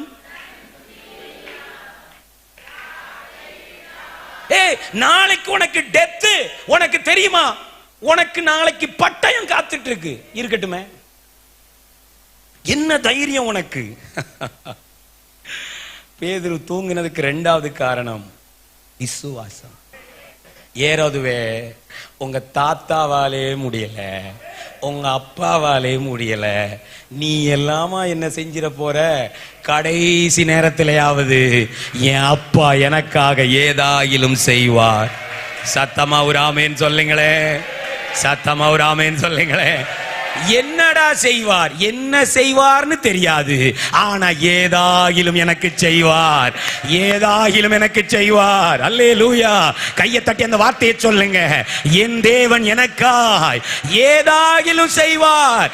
எப்படி செய்வார் தெரியாது, யாரை கொண்டு தெரியாது, என்ன நடக்கும் தெரியாது, ஆனா ஒண்ணு தெரியும், எனக்காக அவர் ஏதாகிலும் செய்வார். அல்லேலூயா. சத்தமா ஒரு அல்லேலூயா. பக்கத்துல தட்டி சொல்லுங்க, தூங்க படிங்க. பாஸ்டர், படிக்காமே வருதுன்றீங்களா? இப்ப வர்ற தூக்கம் இல்ல சிஸ்டர். சுழல் காற்று சுத்தி சுத்தி அடிக்கும் போது தூங்க பழகணும். ஆமேன்னு சொல்லுங்களேன். நாளைக்கு என்ன செய்ய போறோம் அப்படி இப்படின்னு உட்கார்ந்து பேசுங்க. அப்புறம் கணவன்கிட்ட சொல்லுங்க, மனைவிட்ட சொல்லுங்க, வா ஒரு ஜெபத்தை பண்ணுவோம். ஆண்டவரே, நீர் வல்லவர், நீர் ராஜரிகம் பண்ணுகிறீர், ஏதாவது செய்வீர்னு தெரியும். இப்போ நான் சுகமா தூங்க போறேன். எந்திக்கும் போது ஏதாவது நடந்திருக்கணும். போய் கொரட்டைய போட்டு தூங்குங்க. அல்லேலூயா. நிறைய பேருக்கு ஆச்சரியம் தான். நம்ம பக்கத்து வீட்டில் இருக்கவனுக்கு ஆச்சரியம் என்ன தெரியுமா? தலைக்கு மேல வெள்ளம் போகுது, கத்தி கத்தி தொங்குது, ஆனா எப்படி உறங்குறாங்க இவங்க, என்னன்னே தெரியல. அதுதான் கிறிஸ்தவன். கிறிஸ்தவனுக்கு எதிரா ஆயுதம் எழும்பாதுங்கிறதுனால தூங்கல, எழும்புற ஆயுதம் வாய்க்காதுங்கிறதுனால வர்ற தூக்கம் இது. ஒரு ஆமென், சத்தமா ஒரு ஆமென். கவனிங்க, செருப்பை கழட்டிட்டு மேல் வஸ்திரத்தை கலட்டி ஹேங்கர்ல போட்டுட்டு உறங்க போகும்போது 2 ராணுவ வீரர்களும் கேட்டிருப்பாங்க, என்னடா பண்ண போற? அடே, உனக்கு நடக்க போறத பார்த்தா எங்களுக்கு உறக்கம் வரலடா, நீ உறங்க. ஆமா, நான் உறங்க போறேன். எப்படி உறக்கம் வரும் உனக்கு? அவ சொல்லி இருப்பான், ஏன் கதை இப்படி முடியாது, ஏன் கதை ஏரோதுவால முடியாது, ஏன் கதை பட்டயத்தால முடியாது. ஏன்னா தொடங்கினவர் தான் முடிக்க முடியுமே தவிர குறுக்க மறுக்க வர்றவன் என் ஓட்டத்தை நிறுத்தவே முடியாது. ஒரு ஆமேன்னு சொல்லிருங்களே. சகோதரி, பரிசுத்த ஆவியானவர் நம்மளுக்கு இப்படி வார்த்தை தர்றார், உங்க வாழ்க்கையில கசப்புகள் கலந்திருக்கலாம், கதையோ முடிவதில்லை. இன்னொரு தடவை சொல்லுங்க, கசப்பு வந்திருக்கலாம், காயம் வந்திருக்கலாம், சங்கிலி வந்திருக்கலாம், ஆனா கதை முடிவது இல்லை. சிறையிருப்பு வந்திருக்கலாம், கதை முடிவது இல்லை. நெருக்கம் வந்திருக்கலாம், உன் ஓட்டம் நிறுத்தப்பட போவது. ஏன்னா யுத்தத்தில் வல்லவ எங்க தகப்பன். அவர் சொல்லி இருக்கிறார், இந்த யுத்தம் என்னுடையது, நீங்கள் சும்மா இருப்பீர்கள். ஒரு ஆமேன் சொல்லுங்களேன். சாத்தான 2 விதத்துல நாம எதிர்த்து நிக்கலாம். ஒன்னு, முழிச்சிருந்து, ஓ சந்தரபா ஏசுவின் ரத்தஞ்சயம் வந்து வாரு வாக்கலாம், இப்படி ஒண்ணு.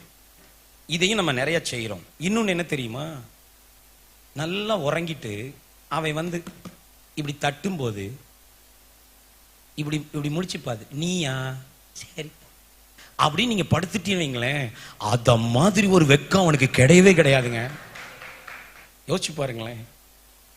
அப்படி ஒரு தந்திரத்தோட தட்டி எழுப்புனா அரக்கண்ணை போட்டு பார்த்துட்டு நீதானா அப்படி சொல்லி பாருங்க ஒரு தடவை. அவன் நினைச்சுக்குவான், ஆஹா இவனை ஜெயிக்கவே கொஞ்சம் கூடவா பயம் இல்ல. எதுக்கு பயப்படணும்? என் கதையை முடிக்க உன்னால முடியாது இல்ல. ஏன்னா எழுத தொடங்கினவர் அவர். இது என் கதையின் நடுப்பக்கம், இது என் கதையின் நடுப்பக்கம், இந்த சிறை என் கதையின் நடுப்பக்கம். முடிவை என் தகப்பன் எழுதுவார், அது மகிமையான முடிவு. சத்தமௌராமே, சத்தமௌராமே. இங்கேயும் இந்த குடும்பங்களுக்கு எதிராய், ஊழியத்துக்கு எதிராய் எழும்புகிற ஏரோதுவுக்கு தேவ மனிதனாய் நான் சொல்லுகிறேன், ஏரோதுவே, ஒரு இடி முழக்கத்தை நீ நிறுத்திவிட்டதால் இந்த பாறையையும் உடைத்து விடலாம் என்று எண்ணாதே. பாறையை காக்க முழங்கால் வீரர்கள் எழும்பி இருக்கிறார்கள்.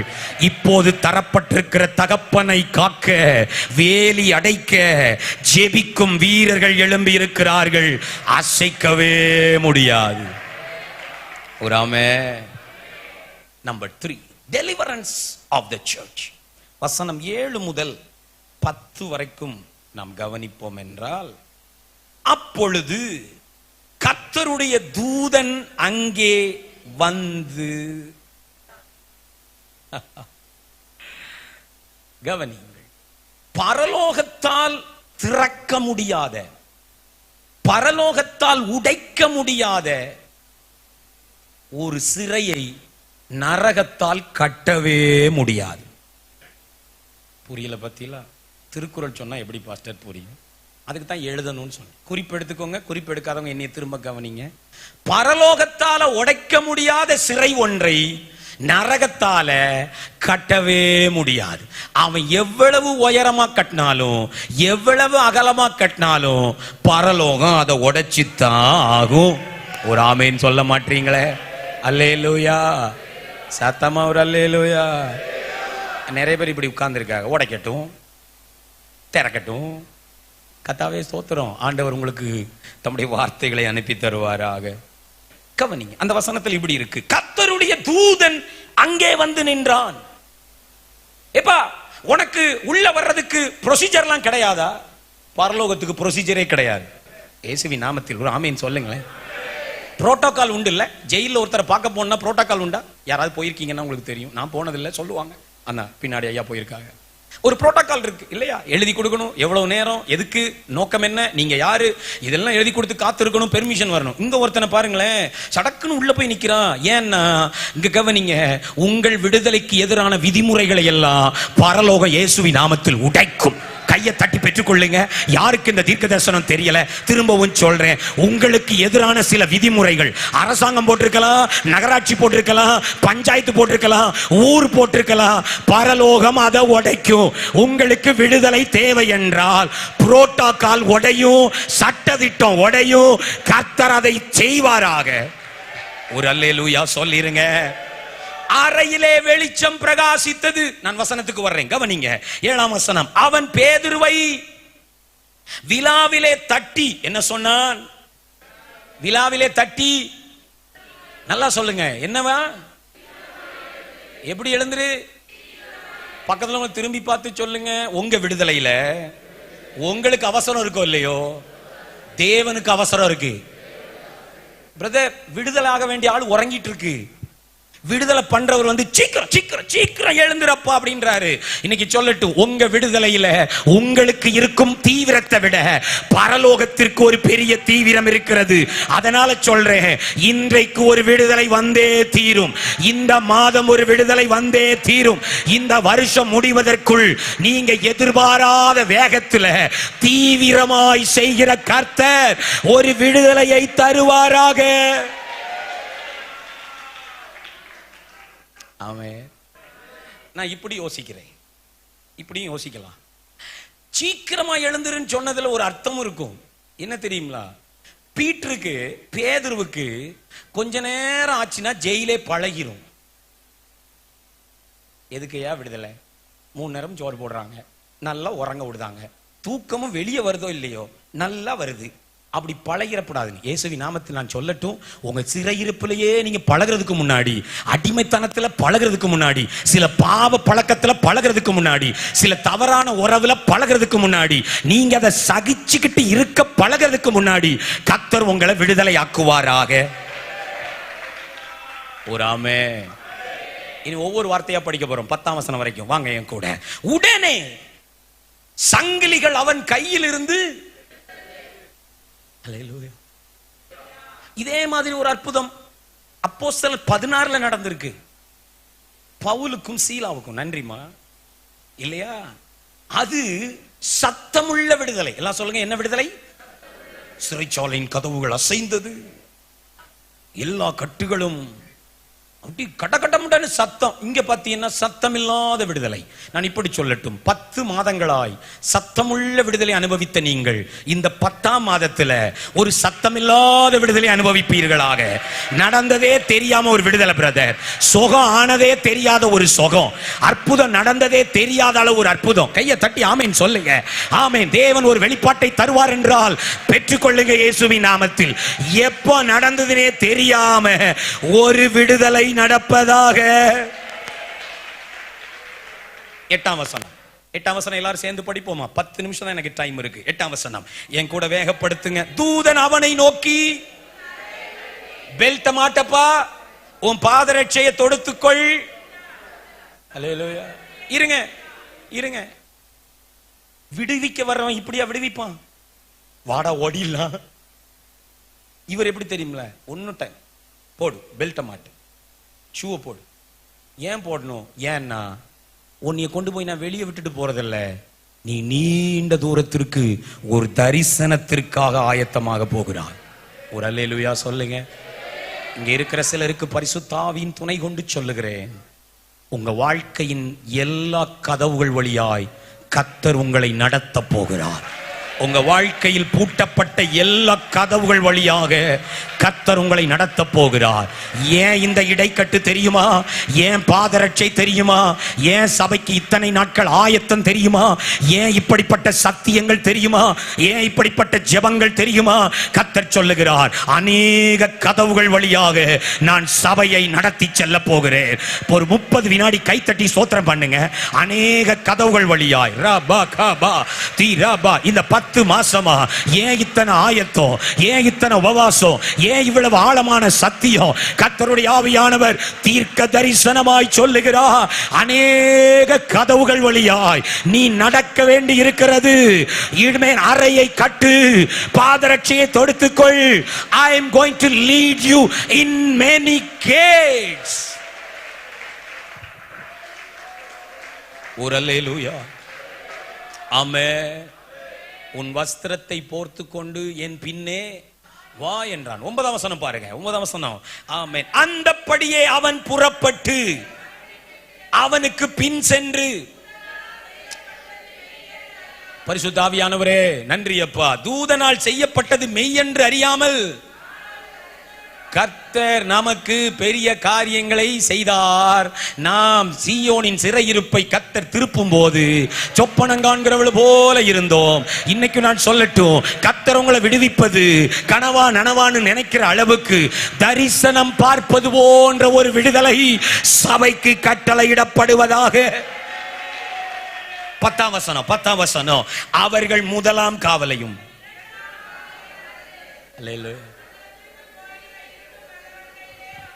வந்தபோது,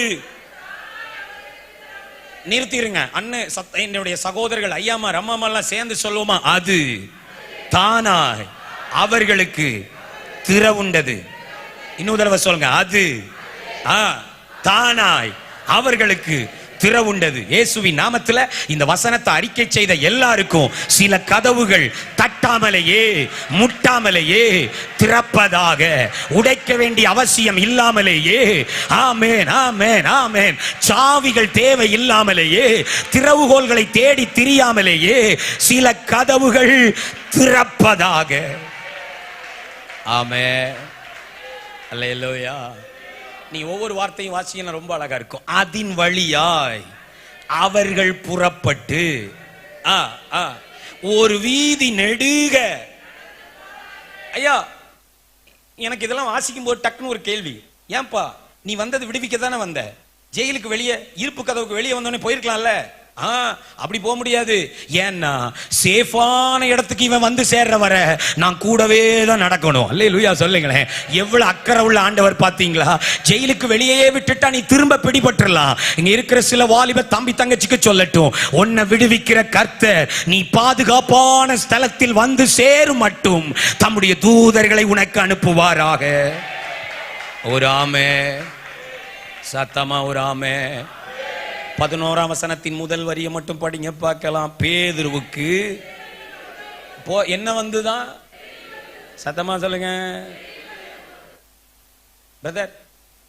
சில நேரத்தில் தேவன் நடப்பதற்கு முன்னரோ நடந்து கொண்டிருக்கும் போதோ நமக்கு எல்லாத்தையும் விளக்கி சொல்வதில்லை. நடந்து முடிஞ்ச பிறகுதான் சில தெளிவு நமக்கு வரும். புரிஞ்சவங்க ராமே அல்லேலூயா சொல்லுங்க. ஆண்டவர்கிட்ட போய் எக்ஸ்பிளனேஷன் கேட்டுட்டே இருக்கக்கூடாது. சில விஷயத்துக்கு எக்ஸ்பிளனேஷனே சொல்ல மாட்டார், நடக்கும் போது விளங்கும். ஒரு அல்லேலூயா. இப்போ நம்ம இன்னொரு கூட்டத்தை மறந்துடக்கூடாது. இங்க நடந்ததை பார்த்தோமா, இன்னொரு கூட்டத்தை வாங்க. ஜெபித்துக் கொண்டிருந்தவர்கள் அறியாமலேயே ஒரு விடுதலை இங்கே நடந்து கொண்டிருந்தது. தகப்பனே நன்றி அப்பா. இந்த வார்த்தையை சொல்லும் போது இந்த சபையை அப்படி வாழ்த்துறேன். 7 நாளும் அப்பா பாதத்துல மன்றாடினீங்களே, என்ன நடந்ததுன்னே தெரியாம தேவன் நீங்க ஜெபித்த காரியத்தில் ஒரு மாற்றத்தை தந்திருக்கிறார். ஒரு அல்லேலூயா. இன்னொன்னு கவனிங்களேன், இப்ப வெளியே வந்தது யாரு? பேதுரு. ஜெயிலுக்குள்ள போயிட்டு வெளியே வந்த இவரு தான் விடுதலைக்காக எதுவுமே செய்யல. ஆமாதானா? இனி ஒரு மாதிரி பாக்குறீங்க, நேரம் ஆயிட்டு பசன்றீங்களா? பரவாயில்ல, இன்னொரு தடவை சொல்றேன். சிறையில் இருந்து வெளியே வர இந்த பேதுரு எதுவுமே செய்யல. ஜெபம் பண்ணாரா? அழுதாரா? உபவாசம், கண்ணீர், துதி, ஆராதனை, பவுல் சீலாவாது ஏதாவது பண்ணாங்க. இவர் வெளியே வர்றதுக்கு ஒண்ணுமே பண்ணல. ஏன் தெரியுமா? இவர் உள்ள போறதுக்கு எதுவுமே பண்ணல. ஆமென் சொல்லுங்களேன். உள்ள ஒரு சத்தியம் இருக்கு. நீங்கள் சில பிரச்சனைகளில் சிக்கிக் கொள்வதற்கு எதுவும் செய்யவில்லை என்றால் அந்த பிரச்சனையிலிருந்து வெளியே வருவதற்கும் நீங்கள் ஒன்றும் செய்ய போவதில்லை. கர்த்தர் தானாகவே சில கதவுகளை திறக்க போகிறார். ஆமென். 11ஆம் வசனம் எல்லாரும் படிப்போமா? பேதுருவுக்கு தெளிவு வந்தபோது ஏரோதுவின் கைக்கும் யூத ஜனங்களின் எண்ணங்களுக்கும் என்னை விடுதலையாக்கும்படி, கடைசியா ஒரு வாழ்த்து சொல்லிட்டு நான் செய்தியை முடிக்கிறேன். என்னைய கவனிங்க. சிலருடைய கைக்கும் சிலருடைய எண்ணங்களுக்கும் மரண கண்ணிகளுக்கும் கர்த்தர் உங்களை தப்புவிப்பாராக. ஒரு ஆமேன் மட்டும் சொல்லிருங்க. உங்களை பிடிக்க நினைக்கிற சில கைகளுக்கும், உங்களுக்கு தீமை நினைக்கிற சில எண்ணங்களுக்கும், கால்களுக்கு விரிக்கப்படுகிற சில கண்ணிகளுக்கும் கர்த்தர் உங்களையும் உங்கள் பிள்ளைகளையும் தப்புவிப்பாராக. ஆமென். பேதுரு 12ஆம் வசனத்துல நேரா எங்க வர்றாருன்னா, ஆமா, அப்படி நிச்சயித்து கொண்டு பேதுரு மார்க்கு என்னும் பேர் கொண்ட யோவானுடைய தாயாகிய மரியாள் வீட்டுக்கு வந்தான். இன்னும் ஜெபம் முடியல, விடுதலை முடிஞ்சிட்டு. ஒரு ஆமென் சொல்லி. நீ கூப்பிடும் முன்னே பதில் கொடுக்கிற தேவன் உண்டுங்க. 7 நாள் முடிஞ்சில்ல, முத நாள் முடக்கும் போதே அற்புதம் நடந்தாச்சு. ஒரு ஆமென் சொல்லிருங்களேன். லிசன் லிசன், கவனிங்க. இவங்க எல்லாம் ஜெபிக்கிறாங்க. ஆனா இவங்க ஜெபிக்கிறது என்னன்னா வேற பதிலை எதிர்பார்த்து ஜெபம். என்ன பதில்? என்னவா இருக்கலாம் நான் நினைக்கிறேன் தெரியுமா? ஆண்டவரே, ஏரோதுவின் மனதை மாற்றி விடுமப்பா, அவன் மனதில் ஒரு இரக்கம் வந்து விடட்டுமப்பா, அப்படி ஜெபிச்சிருக்கலாம். அல்லது ஆண்டவரே, இதெல்லாம் மாம்ச ஜெபம் பாருங்க, ஆண்டவரே பேதுருவை தைரியப்படுத்துமப்பா, அவர் பயந்து விட. நம்ம அப்படித்தானே ஜெபிக்கிறோம், அப்படித்தானே ஜெபி. யாராவது போலீஸுக்கு வர சொல்லிட்டா நம்ம என்ன ஜெபிப்போம்? ஆண்டவரே தைரியப்படுத்தும், அல்லேலூயா. விடுதலையாக்கும் நம்ம ஜெபிச்சதில்லை. இங்க 2 ஜெபம் நடந்துட்டு இருக்கு. ஆனா உன்னை கவனிங்க, தேவன் எப்பவுமே எப்படி தெரியுமா? நினைப்பதற்கும் வேண்டிக் கொள்வதற்கும் மிகவும் அதிகமாய். சத்தமா தான் ஆமென் சொல்லுங்களேன். சகோதரி, நீங்க ஜெபிச்சதை விட அவர் டாப்பான ஒரு ஆன்சரை தரப்போகிறார். நீங்க ஜெபிச்சது இவனை மாத்தும், அவனை தைரியப்படுத்தும். கர்த்தர் சொல்றாரு, இவனையும் மாத்த போறதில்ல, இவனையும் தைரியப்படுத்த போறதில்ல. ஓம் வேண்டிக் கொள்வதற்கும் நீ நினைத்ததற்கும் மிகவும் அதிகமாய் ஒரு விடுதலையை நான் உனக்கு தரப்போகிறேன். ஹல்லேலூயா. சத்தமா ஒரு அல்லேலூயா. இங்க எனக்கு ஒரு கேள்வி. விசுவாசம் உள்ள ஜெபம் தானே கேட்கப்படும். இங்க பாருங்கன்னா விசுவாசம் அவ்விசுவாசமும் இருக்கு. ஆண்டவரே விடுதலை வருமா தெரியல, தைரியமாவது படுத்துங்க. ஆனா ஒண்ணு தெரியுமா உங்களுக்கு? ஜெபம் அதிகமானால் அவ்விசுவாசத்தையே விழுங்கி விட்டு ஒரு அற்புதம் செய்யும். ஆண்டவருக்கு ஸ்தோத்திரம். இந்த வார்த்தை திடீர்னு வருது. ஆவியானவர் நல்லவர். இந்த பிரசங்க பீடத்துல தேவன் நதி போல வார்த்தையை தருகிறார். இன்னொரு தடவை சொல்றேன், உங்க ஜெபத்துல கொஞ்சம் தடுமாற்றம் இருக்கலாம் பிரதர். ஆண்டவரே ஜெபிக்கிறேன் ஆனா நடக்குமா தெரியல. நீங்க ஜெபத்தை அதிகமாக்குங்க. ஜெபம் அதிகமானா அவ்விசுவாசத்தை விழுங்கிக்கிட்டு ஒரு அற்புதத்தை உங்களுக்கு செய்யும். கையை தட்டி ஒரு ஆமென் சொல்லிருங்களே. ஹல்லேலூயா. சத்தமா ஹல்லேலூயா. ஆமென். வசனம் 14 16 வரை. இப்ப 13க்கு வாங்க. பேதுரு வாசல் கதவை தட்டின போது, இப்பதான் கவனிக்கணும், செய்தியின் தலைப்புல கொண்டு நம்ம முடிக்கணும். என்னை கவனிங்க. நம்ம செய்ய வேண்டிய அடுத்த வேலை, 7 நாள் ஜெபம் முடிஞ்சிட்டு நம்ம ஆவிக்குரியவங்கிட்ட இருக்கிற பெரிய பிரச்சனை ஜெபத்தோடைய எல்லாத்தையும் விட்டுறது. ஜெபம் பண்ணிட்டேன், இனிமே யார் பார்த்துக்குவா? இப்போ இனிமேதான் வேலை இருக்கு. அதனால நல்லா படிங்க. 13 பேதுரு வாசற்பதவை தட்டின போது ரோதை என்னும் பேர் கொண்ட ஒரு பெண் ஒட்டு கேட்க வந்தாள். இந்த அம்மாவுக்கு ஜெபத்திலையும் ஓட்டக்கண், அவளுக்கு மட்டும் சத்தம் கேட்குது. ஒட்டு கேட்க வந்தாள். கதைக்கு வந்துருங்க, 5 நிமிஷம் தான் இருக்கு. 14 அவள் பேதுருவின் சத்தத்தை அறிந்து சந்தோஷத்தினால் கதவை திறவாமல் உள்ளே ஓடி ஜெபிக்கிற கூட்டத்தை நிறுத்தி சொல்றா. நிறுத்துங்க. பேதுரு வாசலுக்கு முன்பாக அவங்க என்ன சொன்னாங்க பாருங்களேன். 15ஆம் வசனம் படிங்க. அவர்கள் அப்படின்னா நம்ம ஊர் பாஷையில சொல்லுங்க, பிதற்றுகிறாய்னா என்னது?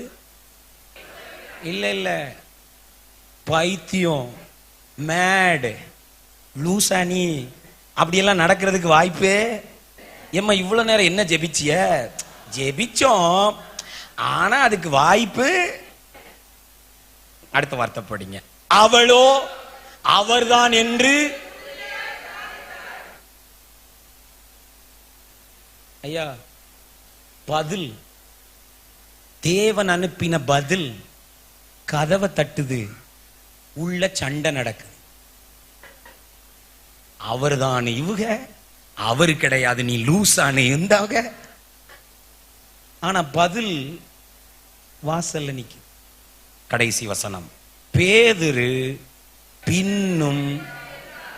பிரதர் போதும், நிறுத்திடுறேன். பேதுரு பின்னும்.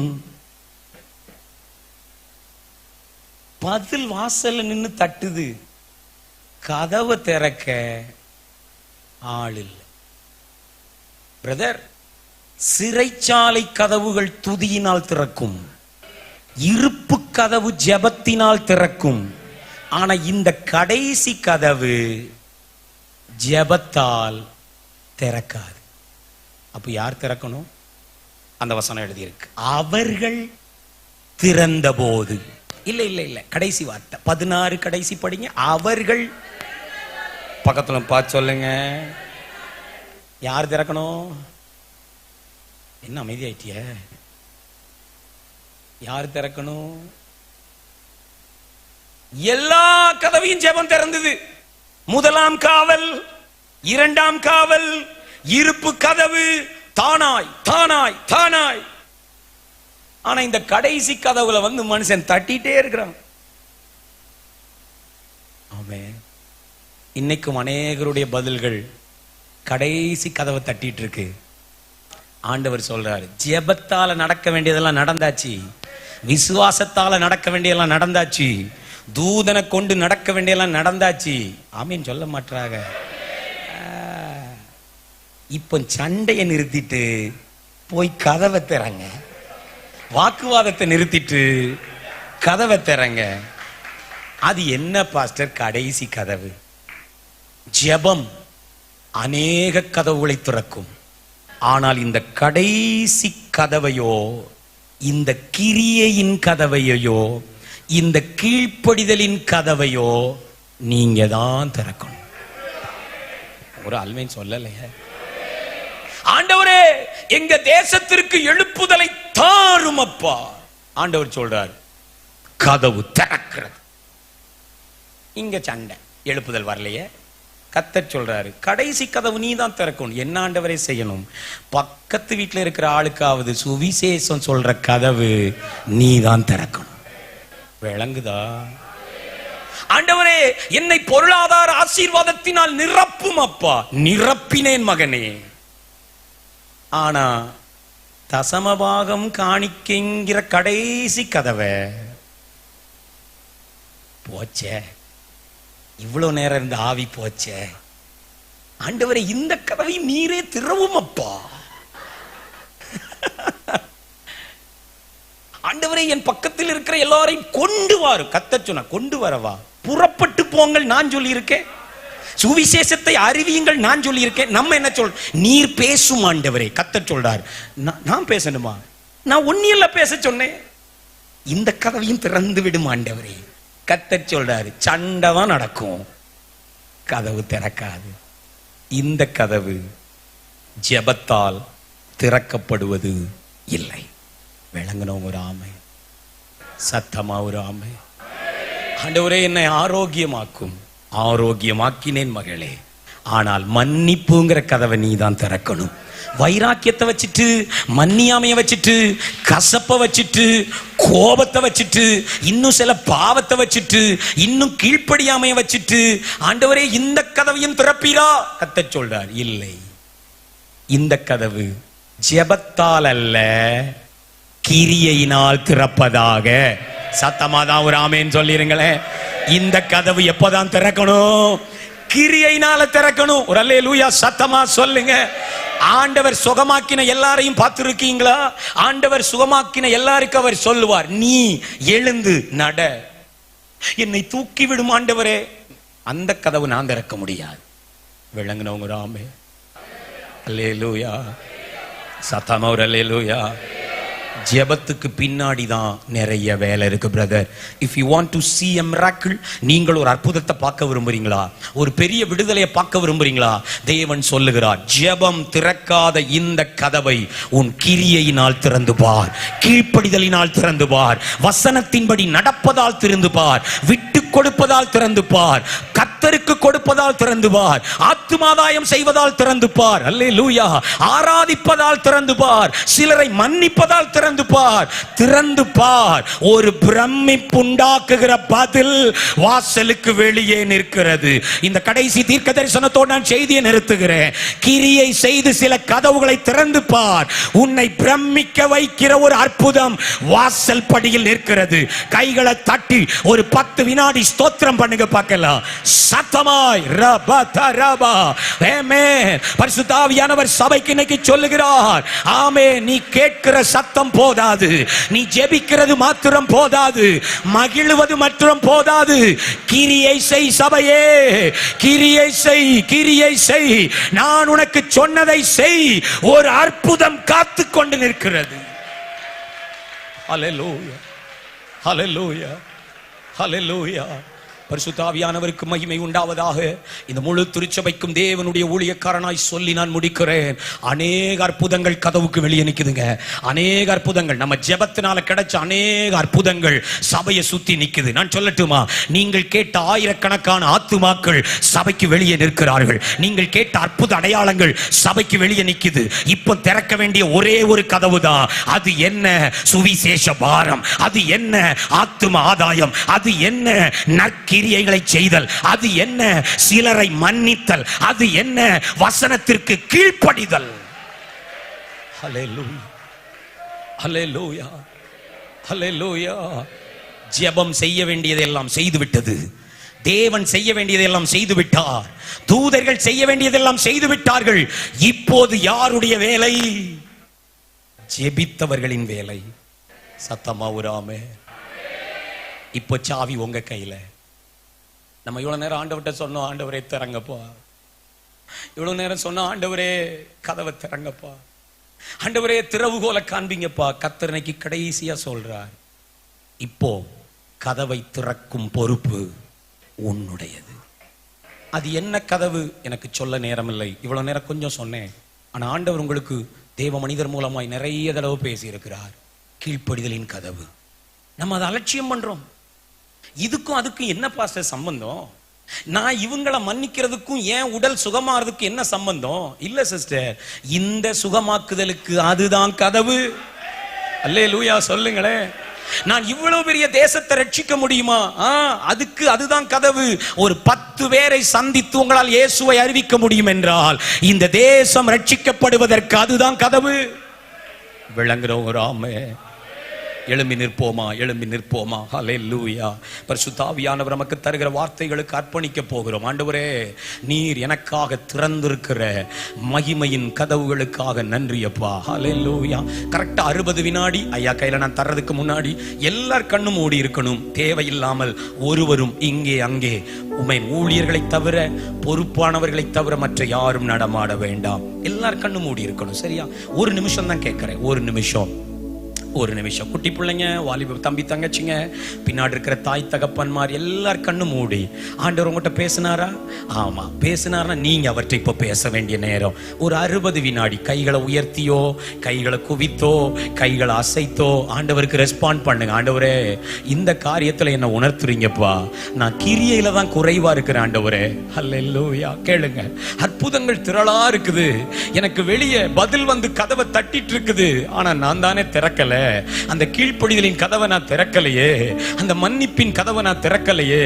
தேவன் உங்களுக்கு என்ன சொல்றாரோ அதை சொல்லி ஜெபிங்க. கர்த்தர் ரொம்ப நாளா சொல்லிட்டு இருக்கிறார், இதுதான் மகனே, இதுதான் சாவி, இதுதான் உனக்கான திறவுகோல். இது நடந்துட்டுனா பிரமிப்பான அற்புதங்களை நீ காண்பாய். ஷபலா தரபா ரிகா துனியாந்தரா. இன்னும் 30 செகண்ட்ஸ் இருக்கு. உங்க சத்தம் மெல்லமா எழும்பட்டும் பார்க்கலாம்.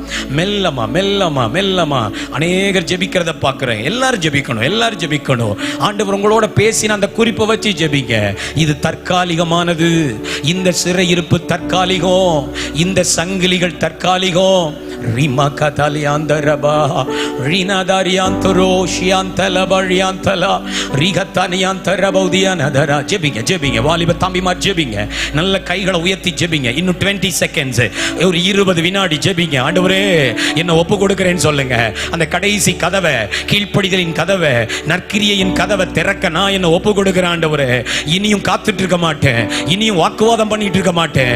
இனியும் நம்பாம இருக்க மாட்டேன். இனியும் இனியும் இனியும் சண்டையிட்டு கொண்டிருக்க மாட்டேன். இனியும் தேவையற்ற பேச்சுக்களுக்கு நான் இடம் தர மாட்டேன். நான் கிரியையில் காண்பிக்க விரும்புகிறேன். இதுவரைக்கும் சொன்னதும் செய்து ஆண்டவரே பேசியதும் போதும். I am going to work Lord. ஆண்டவரே இந்த அற்புதத்திற்காக நான் கிரியை செய்ய போகிறேன். ஆத்தும பெருக்கத்திற்காக நான் கிரியை செய்ய போகிறேன். ஒப்பு கொடுக்கிறவங்க கரங்களை உயர்த்தி அடிமேன் கடைசி 10 வினாடி ஒப்பு கொடுத்து ஜெபிங்க. ஆண்டவரே இந்த கடைசி கதவை திறக்க என் கரங்களை தருகிறேன்.